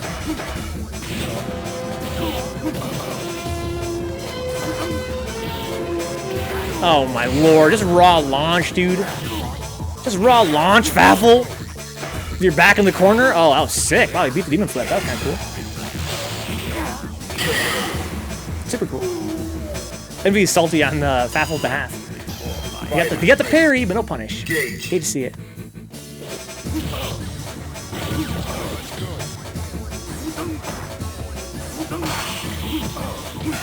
Oh no, he dropped his combo. That's unfortunate.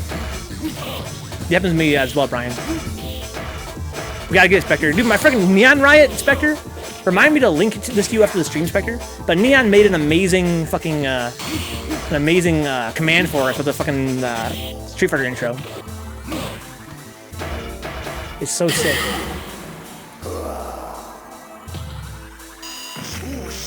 Let's go, Drew. Even it up. Go. So the problem is it's kind of long.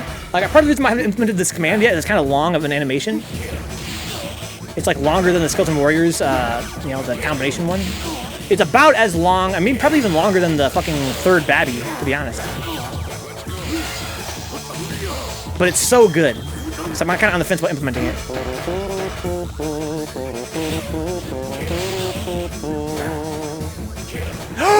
Oh, we could have got so much more off that!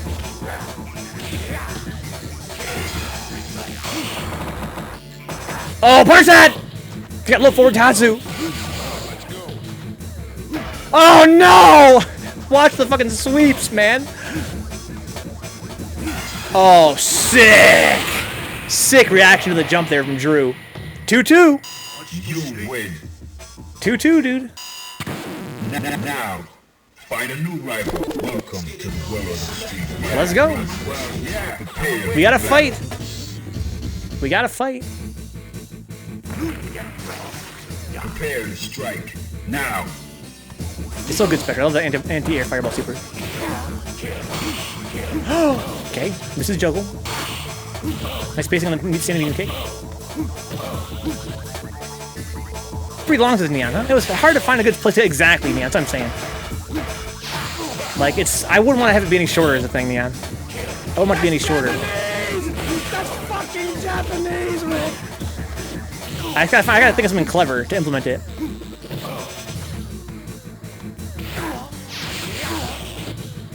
Like, maybe only I can use it for, like, the game-winning wake-up super. Speaking of sweeps, Brian, tonight I learned Chun can't reversal super Yun sweep on block.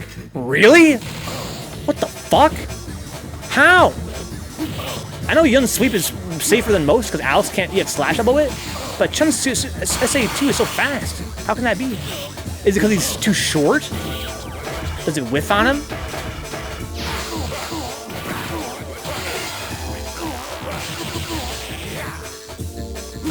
Oh my god!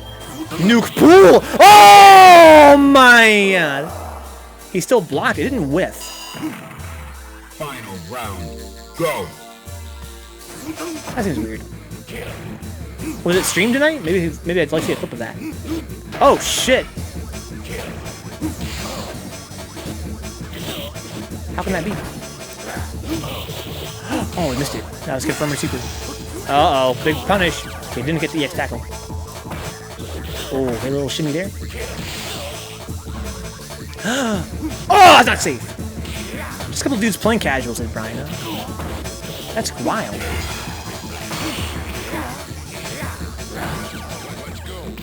Caught him trying to jump there. Oh, wow, how'd that towards Fierce whiff? Tatsu on the corner! Oh, he had plenty of space there to hyper jump Tatsu. You win. Okay. Take your time, Spectre. I kind of want to lab it now to see if it's range dependent. Now, find a new rival. It would have to be range dependent unless he's really not. Can you counter sweep it point blank with a Shoto? Because I play Alex, right? I know that Alex, his punish for sweep is EX slash elbow. He's one of those annoying fucking sweeps, kind of like Chun sweep, kind of like Oro's sweep, where you can't EX slash it. Same with Yang. But I kind of figured it would still be punishable by fucking Chun super. That shit's fucking fast. EX slash is kind of slow. Seems like it wouldn't be because of how Chun super teleports, because I don't know. Well, if you hit it max range, so Chun's teleport, you guys ever notice, and you guys Brian would know, it seems like it doesn't always go, like it has a limit to its range, right? It does teleport, but it doesn't go all the way to the opponent all the time if they're far away. Maybe if you crouch block his sweep, it pushes you back so far that you can't quite reach. But then if you think it would whiff then, the first hit would whiff. There's a sub, EAT. Amazon Prime, the best sub you guys could possibly give to the channel. It's the only sub that doesn't get split with Amazon. Of course, they have the Amazon Prime already, which is what they really want. But still. Pretty dark house Spectre? That's always creepy. I think he dropped that. Oh, he didn't drop it. Oh! Even up again, dude. Me getting scared of the dark, that is a Spectre. Dude, I'm fucking mad scared of the dark. You guys know that about me, right? It's like a little bit of Vencabot trivia. I have a fear of the dark. Find a new rival. Welcome. That shit creeped me the fuck out. Which is more like EAT. Just really brave all the time. It goes plenty far enough for a sweep distance on block. Like I said, I need to check it. If I had to guess, Brian, again, you have pretty good memory. But all I can think of is it must have whiffed. It must have whiffed in the first couple of frames because of how short he is. A super dope idea would be if Urian could grab his own decaying H out of midair and use it as a heavy chip frisbee projectile. Maybe. It's already pretty strong as it is, I feel like. That would be kind of sick, though. Damn! That's a lot of damage, huh? Fear the dark strongest. The heat of battle. Go for it. Is that Zspectrez where he does that? He grabs it? Throws it? Gribs, misplaced dive kick. Had to punish. Yeah, I watched some Tatsu there. I really feel like it's something that Drew doesn't know about the matchup. You can look forward to Tatsumaki against Urian. He has a red parry. Not that Faffel wouldn't. I don't think he would. We haven't tried it yet, though. Oh, wow. What the hell? Meaty fireball. Yang sweep is a different animation. That's maybe it's just a Yun it doesn't work on. Yeah, you're right. I realized that, Brian. Now, find a new rival. Drew! Please, roundhouse Tatsumaki. Just spam it. Do it, and then do it, and then do it, and then do it. That's an experiment, Drew. If not here, then at least in casual, so you can get a feel for the matchup next time. It's broken as fuck in this matchup.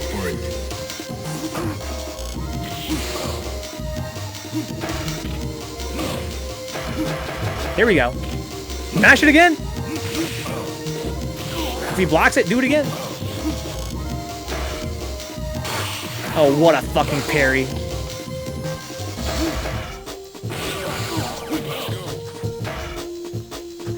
Oh, wow, misses a grab, I think. That's not safe. No punish, he misses EX.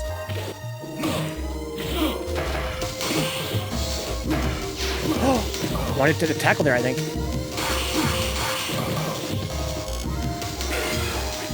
Oh, wrong Aegis. It'd be fine if he could grab it, use it as a steel chair to smash it down on the opponent's head. It's unblockable, does high damage, but it has no follow-up. That'd be fucking sick.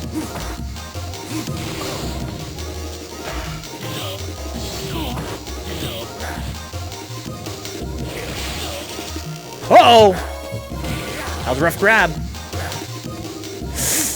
Interesting. Spacing on that fireball. Oh, no. Oh! Oh. Oh, that was sick. Oh, my God! Drew has so much difficulty spacing that fucking grab. He, like, never gets that fucking demon flip grab. Oh! Misspaced dive kick. That's a punish. Oh, my God. Oh, wrong Tatsu. 4-4. The backdash Spectre, he got him. 4-4. Find a new rival. Welcome. Last game. I'm gonna fight the Running Rock. If you guys want to run a couple more sets tonight, let me know. The time is only 2:20. We got plenty of time. We probably have time for 2 more sets if you guys want to. If you guys have a partner you guys want to fight, let me know. Let's see some call-outs. Some late night 3S.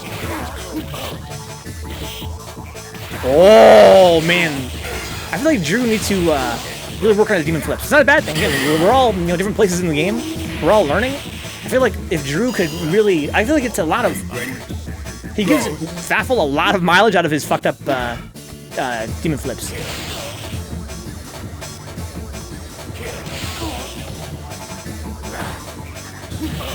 Catch up sweeps. Yes. More Tatsumaki. Oh! Not that one. The roundhouse one. Oh, the punch on the sweep. This could be it. What a parry!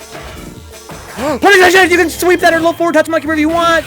You block his sweep, block his launch. Oh, punish extension! Oh my god. Sorry guys, I'm getting a little bit excited. Good reaction there. It's a punish. Wow. Sick punish. Drop to the combo though. This could be it! Good set. Good set. Good fucking job, man. Good adjustment there from Drew. Much less definitive that time. That's what I'm saying, Fid. Good fucking matches. Okay, Fid, since you're still here, why don't you and me fight first to 3, and then me and Running Rock will run it first of the night. If you're still awake, that is, Fid. If you're still on Fightcade.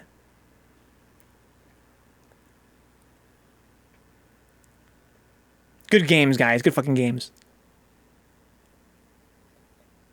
Because I kind of want to run a first of 10 with Running Rock, and I don't want to make you wait. You guys played great.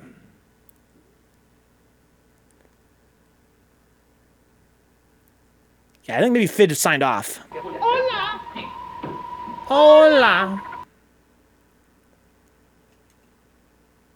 Tried for a funny read, huh? Thanks for the games. Good fun games, Nuke. Nuke, when you fight a Urian online next time in casuals, or maybe you and Faffel can... those are the first of 3 vid. We won't do a full first of 5. It's going to be laggy as fuck. It's going to be laggy as fuck. But hey, you said you wanted to fight, right? I'm here for that. It's going to be unplayably laggy, but it's just fun to fight a friend. That that movie Beastie Boy is called Borderline. It's called Borderline. Let's try it, Fid. I guarantee it's going to be laggy as fuck. We won't take it too serious. We'll just have fun. It'll be a fun game between friends. Because it's going to be laggy as fuck. I think you play Necro. I think you played Necro last time I fought you. If I'm not mistaken, maybe I'm wrong about that.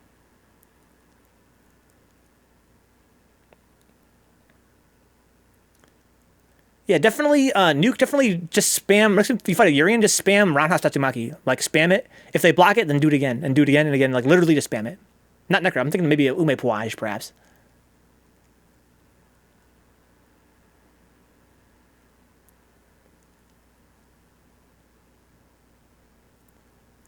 Heavy tattoo? 1, 2, 3, 4. I think it might be 5.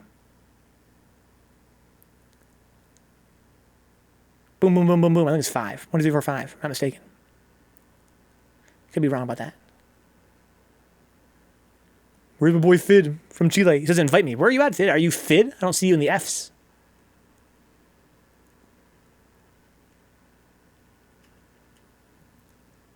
Are you down here? Are you away? Fidus. Yeah, I don't see any Fidus. I see FireJun and Gig. The only F I see is FireJun. It's organized alphabetically. Let me make sure you're not down here in the fucking Shadow Realm. Let's see here. Maybe I blocked you at some point. Yeah, you got blocked. Right? Oh, because of the 1 bar connection. Oh, okay. I'm sorry, Fidus.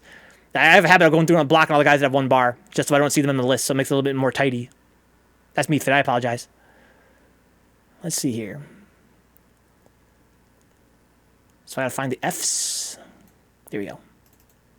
What's the ping out of curiosity? Almost 200 ping? Let's go.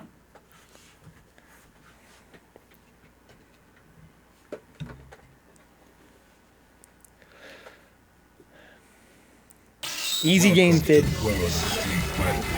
200 MS? You fucking serious? Yang? Oh my lord. This could go either way with this kind of fucking lag. Into the heat of battle. Go for it. Oh my god.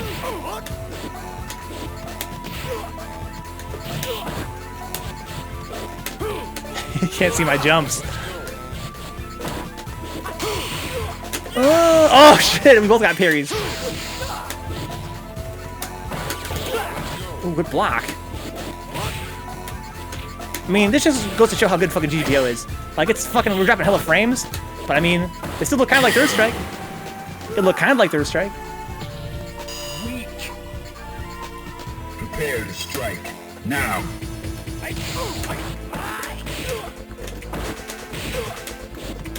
Yeah, look at it. It looks 3S-esque. It's not 3S, it's 3-esque.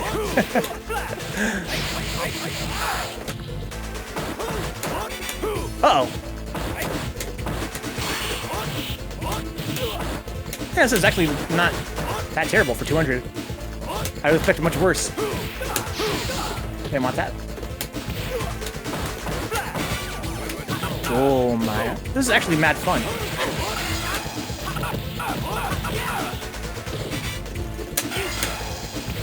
Oh. You win. Wake up superiors, Fid. So I need Neon's command for that. Welcome to the world. If I kept playing, I could have been nice as Faffel, huh? I've been really ham on learning Urian earlier in 2020, and then kind of fell off 3S, and Bruise-day keeps me playing at least sometimes, huh? That's good. It's kind of like me, Faffel. I only play on Tuesdays. Are you ready? Go. 3-esque. Look at you, almost react. Like, see that whole UOH? This is fucking actually not that bad. Fucking GGPO is magical. See that reaction to his jump with the anti-air?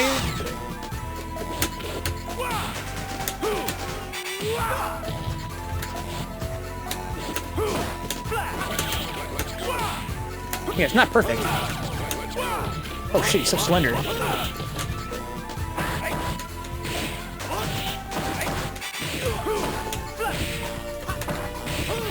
Oh no! Oh, that was sick. Uh-oh! Nice punish. Prepare to strike. Now. Oh my god.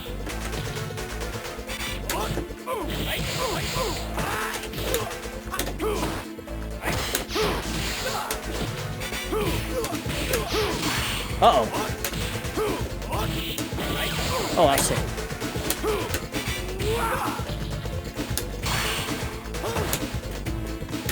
Oh, shit.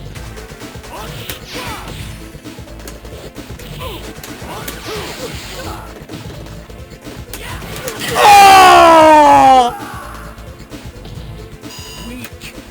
Oh. Final round. Go. Oh, well, I'll take that trade.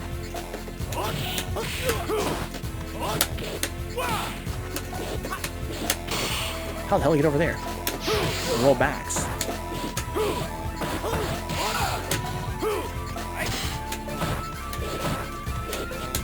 This guy's fucking on the ground.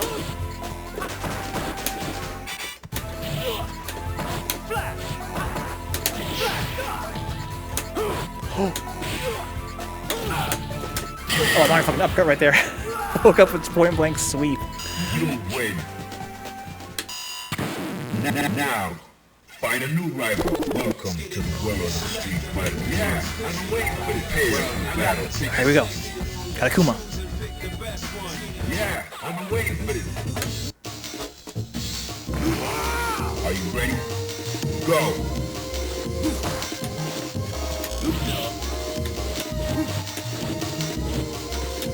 Oh shit.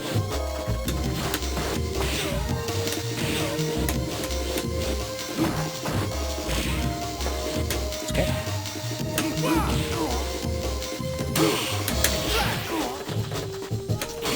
Oh, you son of a gun.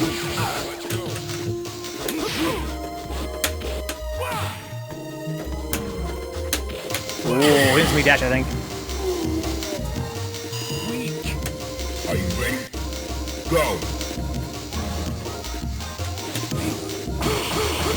Oh, nice. Uh-oh.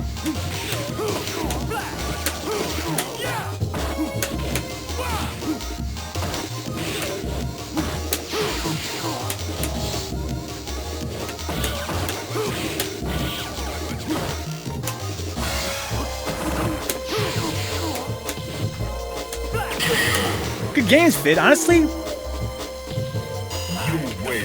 it wasn't that bad. It really wasn't that bad. Good games. So, guys, the time is now 2:30. Let me see if I can fight Running Rock 27 for a few games. Let's do first at 10, if he doesn't mind. I'm gonna play Rue. Yeah, fun matches, but honestly, like the lag, I would want to play it all my matches that way. But for Chile, US to Chile, that actually was playable. That was playable. Let's see here.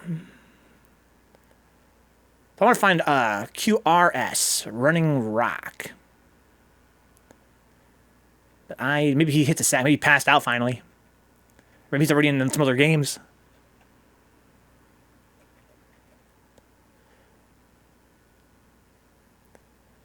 I'm going to play Ryu Running Rocks. I'm not going to be quite as confident. But I like playing Ryu as well. My Ryu is nowhere near as confident. But again, my objective here, Running Rock, is to try to play a lot of neutral, and basically try to help you understand like what not to do in terms of aggression. My goal is to try to punish your aggression, basically. Good games, Fid. Thanks for hanging out, man.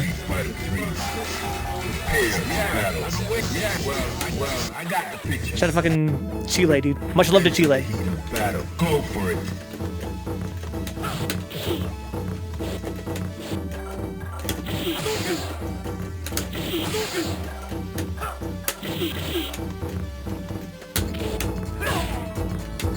I don't want to do too many overheads, though.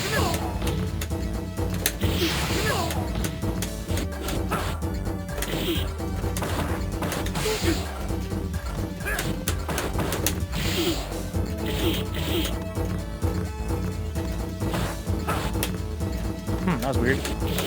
PS4 timing.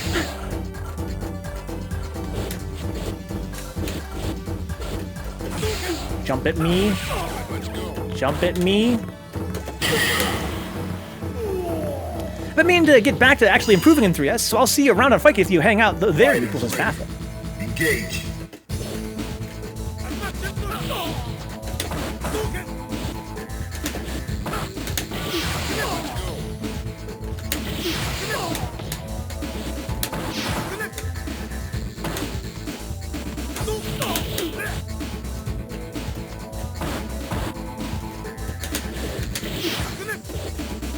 Uh-oh.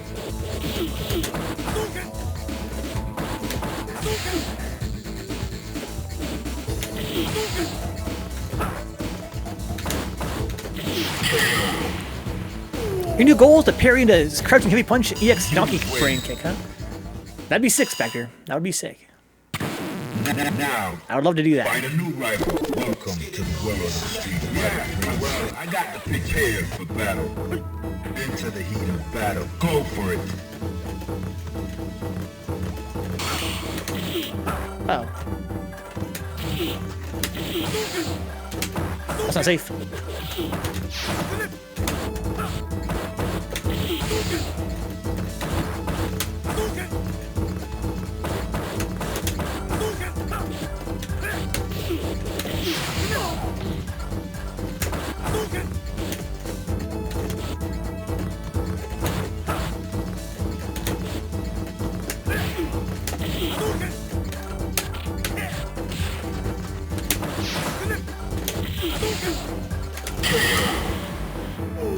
Oof. So we're streaming Third Strike every Tuesday, Beastie Boy, and also every other Thursday.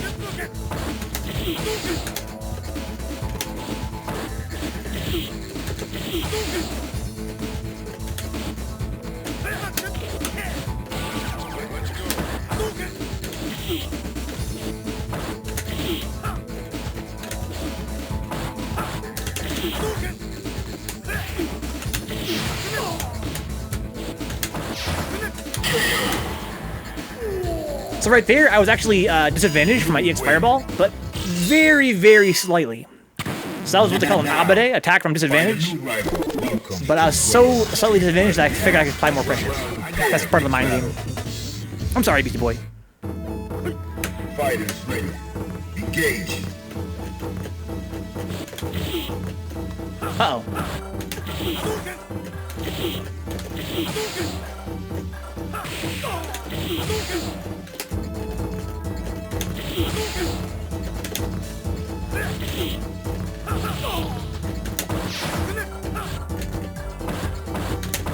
Nice block.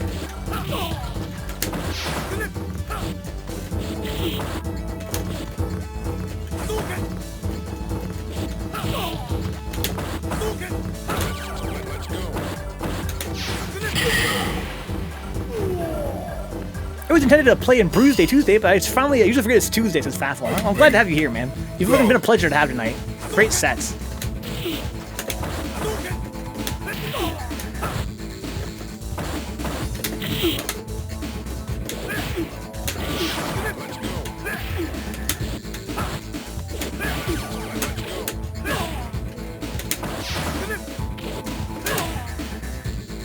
Nice meeting.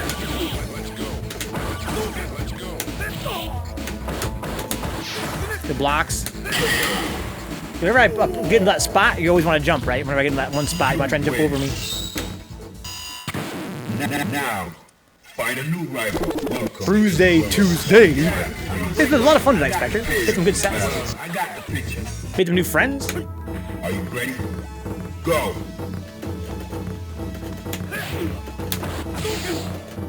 Oof, ouch. Nice. Got me trying to walk up. Sick. I can Tatsumaki that.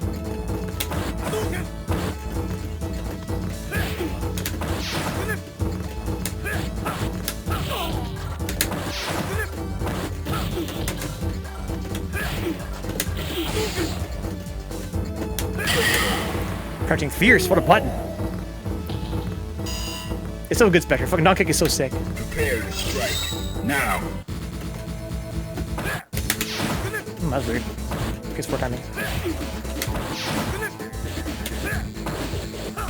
Nice. With punishes.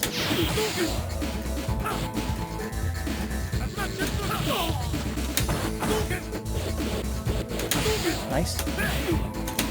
Uh-oh. Watch those, and you're vulnerable if you whiff that.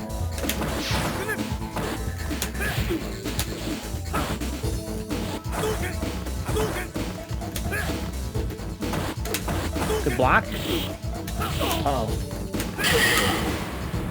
It's a running rock. You are already doing way less spamming. I love it when I block your crouching medium kick, and then you block mine right in return, because you know that if I block that, then it becomes my turn, right? That's, I haven't seen you mash at all this entire set so far. Yeah, I think that your big habit right now is you tend to jump at me a lot, give me a lot of free damage with the jump.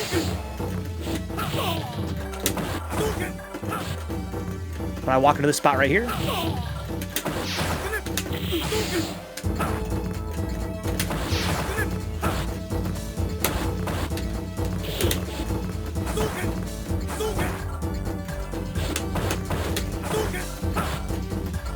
Uh-oh. Nice. Nice.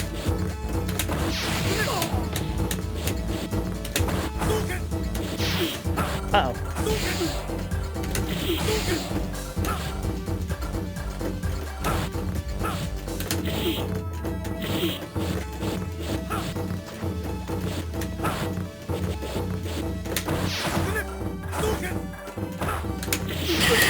Yeah, that was unsafe, right? The Jodan. If I block that Jodan, I get a free punish.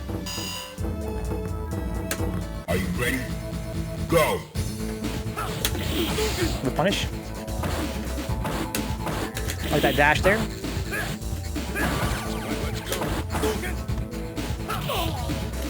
Uh-oh.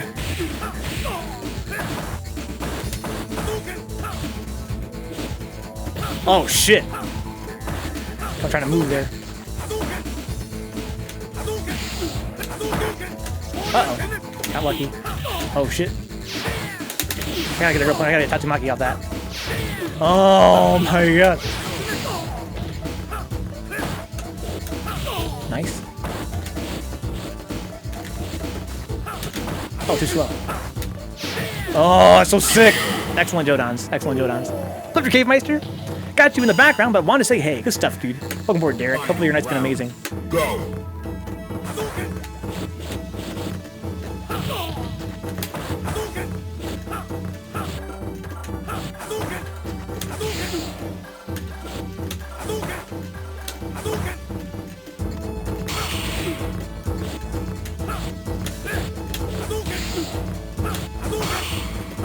Nice, got me walking up. Ouch.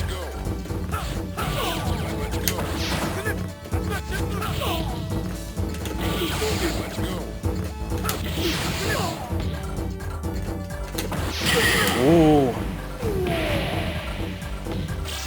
You win.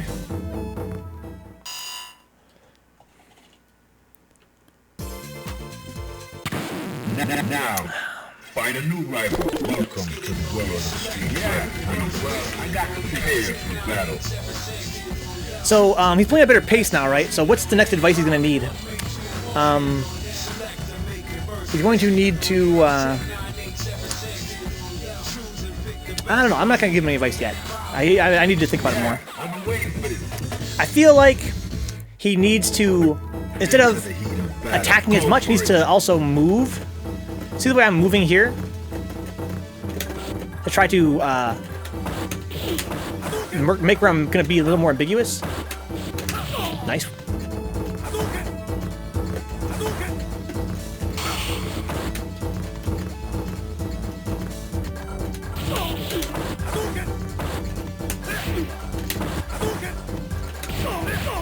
Ow.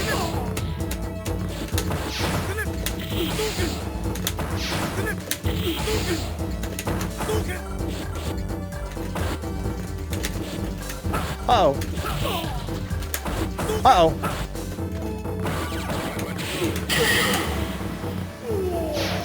Shimmy shams, do the shimmy shams. No problem, it's an S+ grade Blizz, huh? Oop, missed my left forward. PS4 timing. Nice, got me walking up.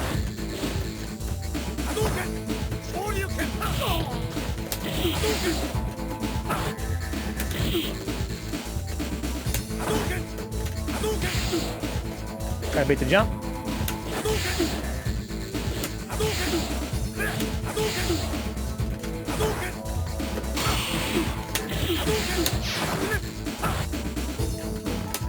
Oh, nice. Oh, nice. Finally got used to that roundhouse. Nice.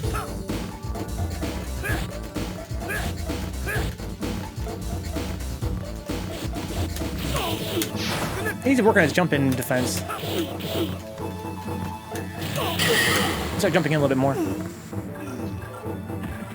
You win. I'm gonna actually tell him that. Find a new rival. You're playing at a much better pace than before. Great balance of offense and defense. Remember that jump-ins need to be blocked standing. Well, I got the picture. Start jumping in a lot. He's getting hit by all my jump-ins. Into the heat of battle. Go for it.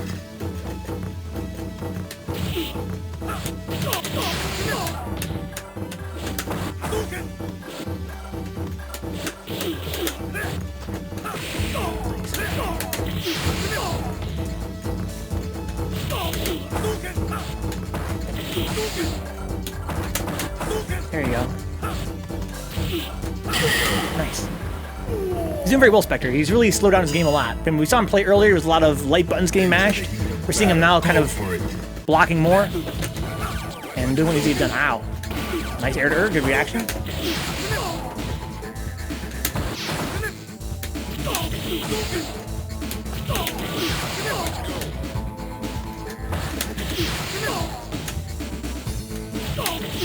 Yeah, he's got to learn to stand block the jump-ins. When he sees me leave the ground, he has to kind of stand up. Now, find a new rival. Welcome to the world of the street. He's trying to anti me, but too late. Now he's trying to like DP me or something. Fighters ready. Beep, beep, beep, beep. Nice. Nice. Nice.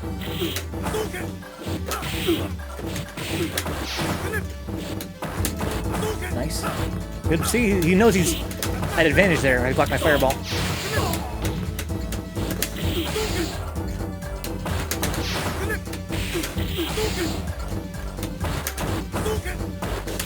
Yeah, he's starting to realize he has advantage there. Good. Yeah, if you block, reuse point blank fireball in the corner, you have a hell of an advantage. You can punish him for that, actually. You can grab me for free.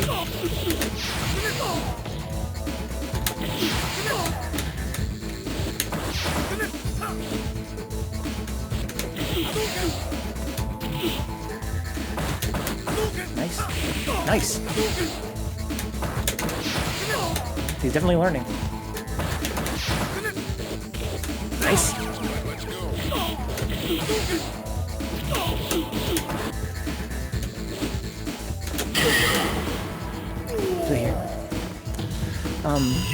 If you block Ryu's regular fireball point blank in the corner, you can hit him for free. If you're quick, if it's EX fireball, not so much. That's why you see me pressing buttons after you block my EX fireball, but not my regular fireball. Prepare to strike. Now.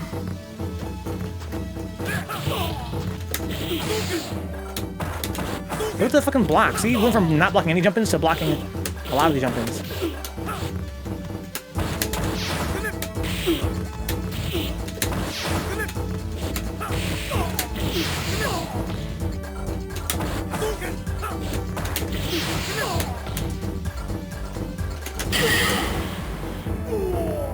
Nice. Can be punished mid-screen point blank? No, Spectre, because it pushes back too far. That's why it only works in the corner, because you can't get pushed back any further.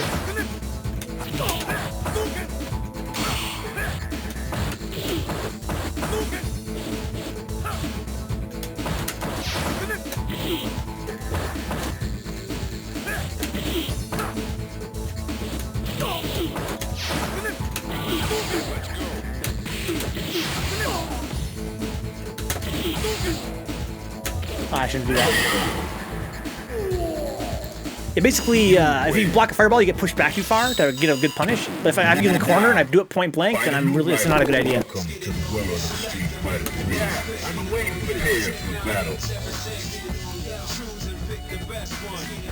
5, 4, 3, 2, 1.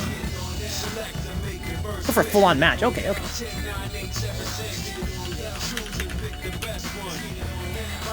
So I'm gonna basically open up my toolkit with overheads and grabs. I'm trying to avoid those. Go.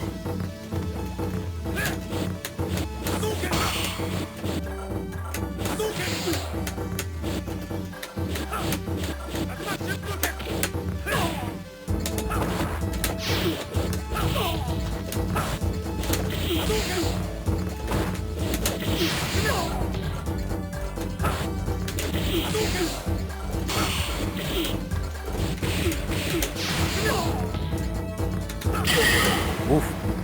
Good night, Herb. Sleep well, my friend. Fighters ready. Engage.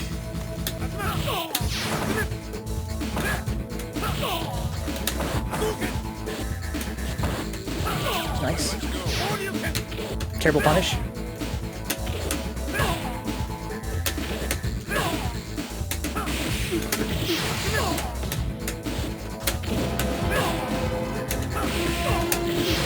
Ooh.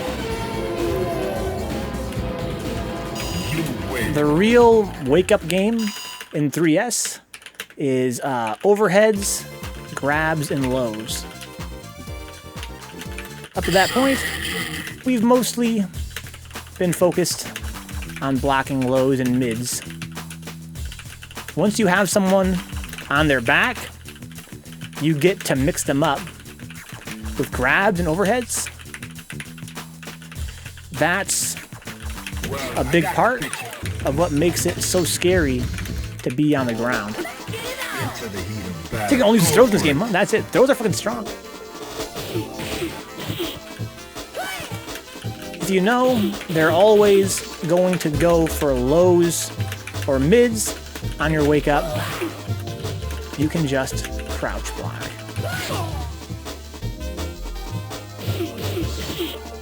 You and I have been working on crouch blocking as a way to learn how to be defensive on wake up. But the other half of wake up defense is making a guess. Are you ready? Go. And may involve either jumping out of a grab, which will lose if they press a button instead, or react blocking to overheads that you see coming, which takes practice. Good games, man. Good games, Running Rock. Yeah, that makes sense, Faffel. What's up, Turtle Truth on board, dog? Guys, the time is now 2:51 in the morning, guys. I'm gonna end the stream here. Good luck for being a dick. You fucking biting me when I'm not even fucking fighting? What an asshole. Nice to meet you, Running Rock. Good games, all you guys. What an amazing night for Third Strike. I'm going to end it here. Come back for more Third Strike on Thursday, guys. Thursday is a next level battle circuit online. If you guys are in the eastern half, the US or Canada, please sign up. Please. Starts at 8 p.m. Eastern on Thursday. Use the exclamation mark NLBC3S command in the chat to get the link to sign up. That's every other Thursday, guys, is next level battle circuit for Third Strike. Every Tuesday is Bruise-day Tuesday here on the channel. It's always Third Strike here on Tuesdays. I will see you guys tomorrow with some Super Mario Odyssey. It's our long play right now. And on Friday, guys, is $4 game night this week. If you guys have any good hookups for cheap games, definitely share your $4 or less games on our Discord server. I will add them to our randomizer. We're going to randomize some games and buy some stuff. It's going to be a lot of fun, I think. Good night, Envy. Glad you enjoyed it, man. I started a lot of new players, man. A lot of new guys come on tonight. You're hanging the Running Rock, and you're at that point of the game now where you're just kind of getting your foot in the door, and there's a lot of concepts that are, you know, really fundamental to the game that you might not have considered yet. But just give it a few days, and I feel like you're going to get past that first. You're a really fast learner. You have like, a few more things to kind of get into your tool belt as in terms of like basic fundamentals. But once you do, you're going to start to see a lot of the guys that were beating you for free before, so they may not be as free. And that's really a big level up in Third Strike. Is that too bright? You have to wake up with EXDP or Super or wake up guest period. Yes, all those things are important in Third Strike. But I'd say the fundamental level is, you know, crouch block, stand block, or throw tech / jump. Good night, Drew. Good games, man. You played amazing tonight. It was fantastic. If you guys flame me every time I came here, I got smoked. It never improved like this since Drew. Yeah, you're looking mighty good tonight, man. We saw a big adjustment between your first two sets. That was super sexy to get the run back. I'm glad you got the run back with Faffel. So I felt kind of bad at first because I would like to see you fight somebody else, but in retrospect, I'm glad you guys fought twice. The high licks back to the high lax. Thanks for that gift, dude. Good night, balls. Good night, guys. I will see you guys tomorrow for some Hat in Time. Where's my button here? There it is. Not a Hat in Time, I'm sorry. I keep thinking of Hat in Time. It's fucking Super Mario Odyssey, which was a Hat in Time. EXP is so good, though, Brian. It's so good. Good night, Spectre. Good night, guys. If you guys know me, you guys know that I stream 5 nights a week right now. It's a lot. It's exhausting. We've been going that way now for years and years and years. We're going on our 5th year of streaming here. And if you guys enjoy the channel, want to keep it online, definitely check out our Patreon page. As always, this channel is always struggling financially to keep the lights on, so to speak. If you guys want to see this channel continue with more Third Strike every Tuesday, then check out patreon.com/Vencabot. Guys, even $1 is huge help. That dollar's a lot more than $1 to me, man. That dollar buys me a taco every month, sure, which is great. But also, it makes me feel like people believe in the channel, want to be a part of it, they want to support it. It's a huge morale boost. Also, you guys can help out for $3 on Patreon. It's actually worth more than Twitch's $5 sub to you guys. Please don't subscribe for $5 on Twitch. That's appreciated. I appreciate that. But remember, guys, that for every $5 you spend on Twitch, $2.50 goes right into Jeff Bezos' pocket, and the streamer only gets $2.50 of that. So the streamer actually gets half of your sub. If you guys support on Patreon, you can save some money, save $2, and actually help the channel even more with that $3 tier on Patreon. You guys see the names on the screen right now for the guys that help the channel out, financially speaking, whether through Patreon or through Twitch subs. I'm gonna start naming names right now. If you guys are like me and have trouble reading. I'm glad I didn't go for the wacky pocket 12 pick my last set. Yes, I'm glad you didn't do as well. Glad you stayed focused and try to level up your Akuma game. The young guy Spectre, that $1 tier is so clutch. I think if people really understood how much that $1 tier means to me, they'd be more supportive of it. Say to these ladies, I know the owner. I think that in general and understandably, people feel like, yeah, it's only $1. What's it worth? But that $1 is worth so much. I have no idea. I don't dance. Yeah, like little shoulder moves. Yum. Way overpowering. Yeah, we can go back to my office and stare down at you menacingly. Dee dee dee. Prepare to strike. Now. Thank you to our Black Knights on patreon.com/Vencabot. Thank you Balls Deep for being a Black Knight on Patreon. Thank you to Carlos Diaz, that's Art of Carlos D. Thank you to John Hernandez. Thank you to John Smith. Thank you to N Cruz. Thank you to Prime Opus. Thank you to Remy, Sin Theory, and Salty Face. You guys support is like the baseline for my my income is that high roller tier on Patreon. Thank you to Fearless Howls at $7 a month. That's actually also super generous. Obviously, that's something that is really hard for guys at my income level to afford. In fact, that people can actually put aside $7 a month for the stream like this is super humble. That's the fucking guy that died. That was Chulak, Dick Sucker, TV, Dirty Hard, Max, Michael Hinkle, Munix P, Rob Sykes, Robib, Shiva Jones, and Wade. Thank you guys for your support. I don't have a good answer to that. Thanks to these shady winners on Patreon, $3 a month. Again, that's actually worth more than Twitch's $5 tier. Thanks so many guys for support on Patreon.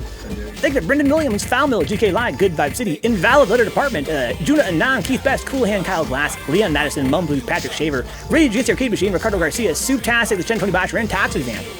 Thank you guys. Again, thank you to the young guys on patreon.com/Vencabot. That's that $1 a month tier. It's worth a lot more than $1 to me. It buys me a taco every single month, but also it's makes me feel like people believe in the channel. And that support, seeing that Patreon number grow is, you guys have no idea what that's worth to me. Thank you to Ace, thank you to Andrews Harrison, thank you to Benjamin J. Harkins, Karina B. Scott, Donkey Dapper Don, Drew Newworth, Herbert, and Joy Cruz, Kaiju Kenfin, Klondike, Lisa, Mark Parker, and Roasty Toasty. Thank you guys. Thank you to the Twitch subs as well, of course. That's super appreciated, guys. Thank you to Zanzu, Big Nasty, Eboff the Chill, and Gloomy Cookie for being our top tier subs on Twitch. And thank you to the shady winners of the Amazon Prime free sub tier, the gift sub tier, and the $5 sub tier on Twitch. Thank you to Alex P. Adamant, Amplitude Music, Ash Lethal, Stuffy Muffin, Balls Deep, Ben Mighty, Blue Labs, Brother, Nero FTC, Cavias, Change, What the Fuck, Chumpet, Chulak, Kamikaze, Dapper Don, TVH Kurt, Decoy Mandas, Dick Sucker, Faffel, Fid VS, aka Fidus. Thank you to Fight J Fight, First Opus, FPA Brian X, FPA Eddie, Furbay. Thank you to Garbage Uncle Style, Ginseng Plays, Good Vibe City, Herb Durkin and Silo, J Bob, 1901, Jiffy Beefy, Unit 2, Jiff the Extra Creamy, Cairo Vatica, KD Alpha, KG the Legend. Thank you to Locust 3S, Mega Lady Bleh, Moist Joaquin, Mothman FGC, N Cruz, Nearhan, Neonriot 4, Nicholas Jones, Matt Templar, Octopus Prim, Omega Urian, Praetor 51, Arrobeba, Red Pandas Bear, Rebecca. Thank you to Remy 057, Scary BC, Sin Theory, Stone Cold Ryan, Meyer, Task Force, Faust, Driven, Triple M, Bell, DC21, Yo Q, Yeah Okay, Yo Brain 3S, Zed Ahmad, and Zspectrez. Thank you guys.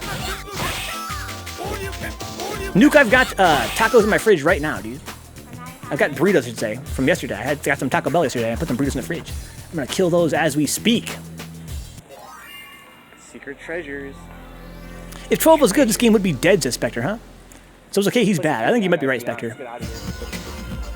Well, I don't know. That's not fair to say, right? He's kind of like a dive kick character. He's kind of like Yun, basically. He reminds me of like a shitty Yun. You guys ever notice that? Dancing on the scene. It's like a shitty Yun.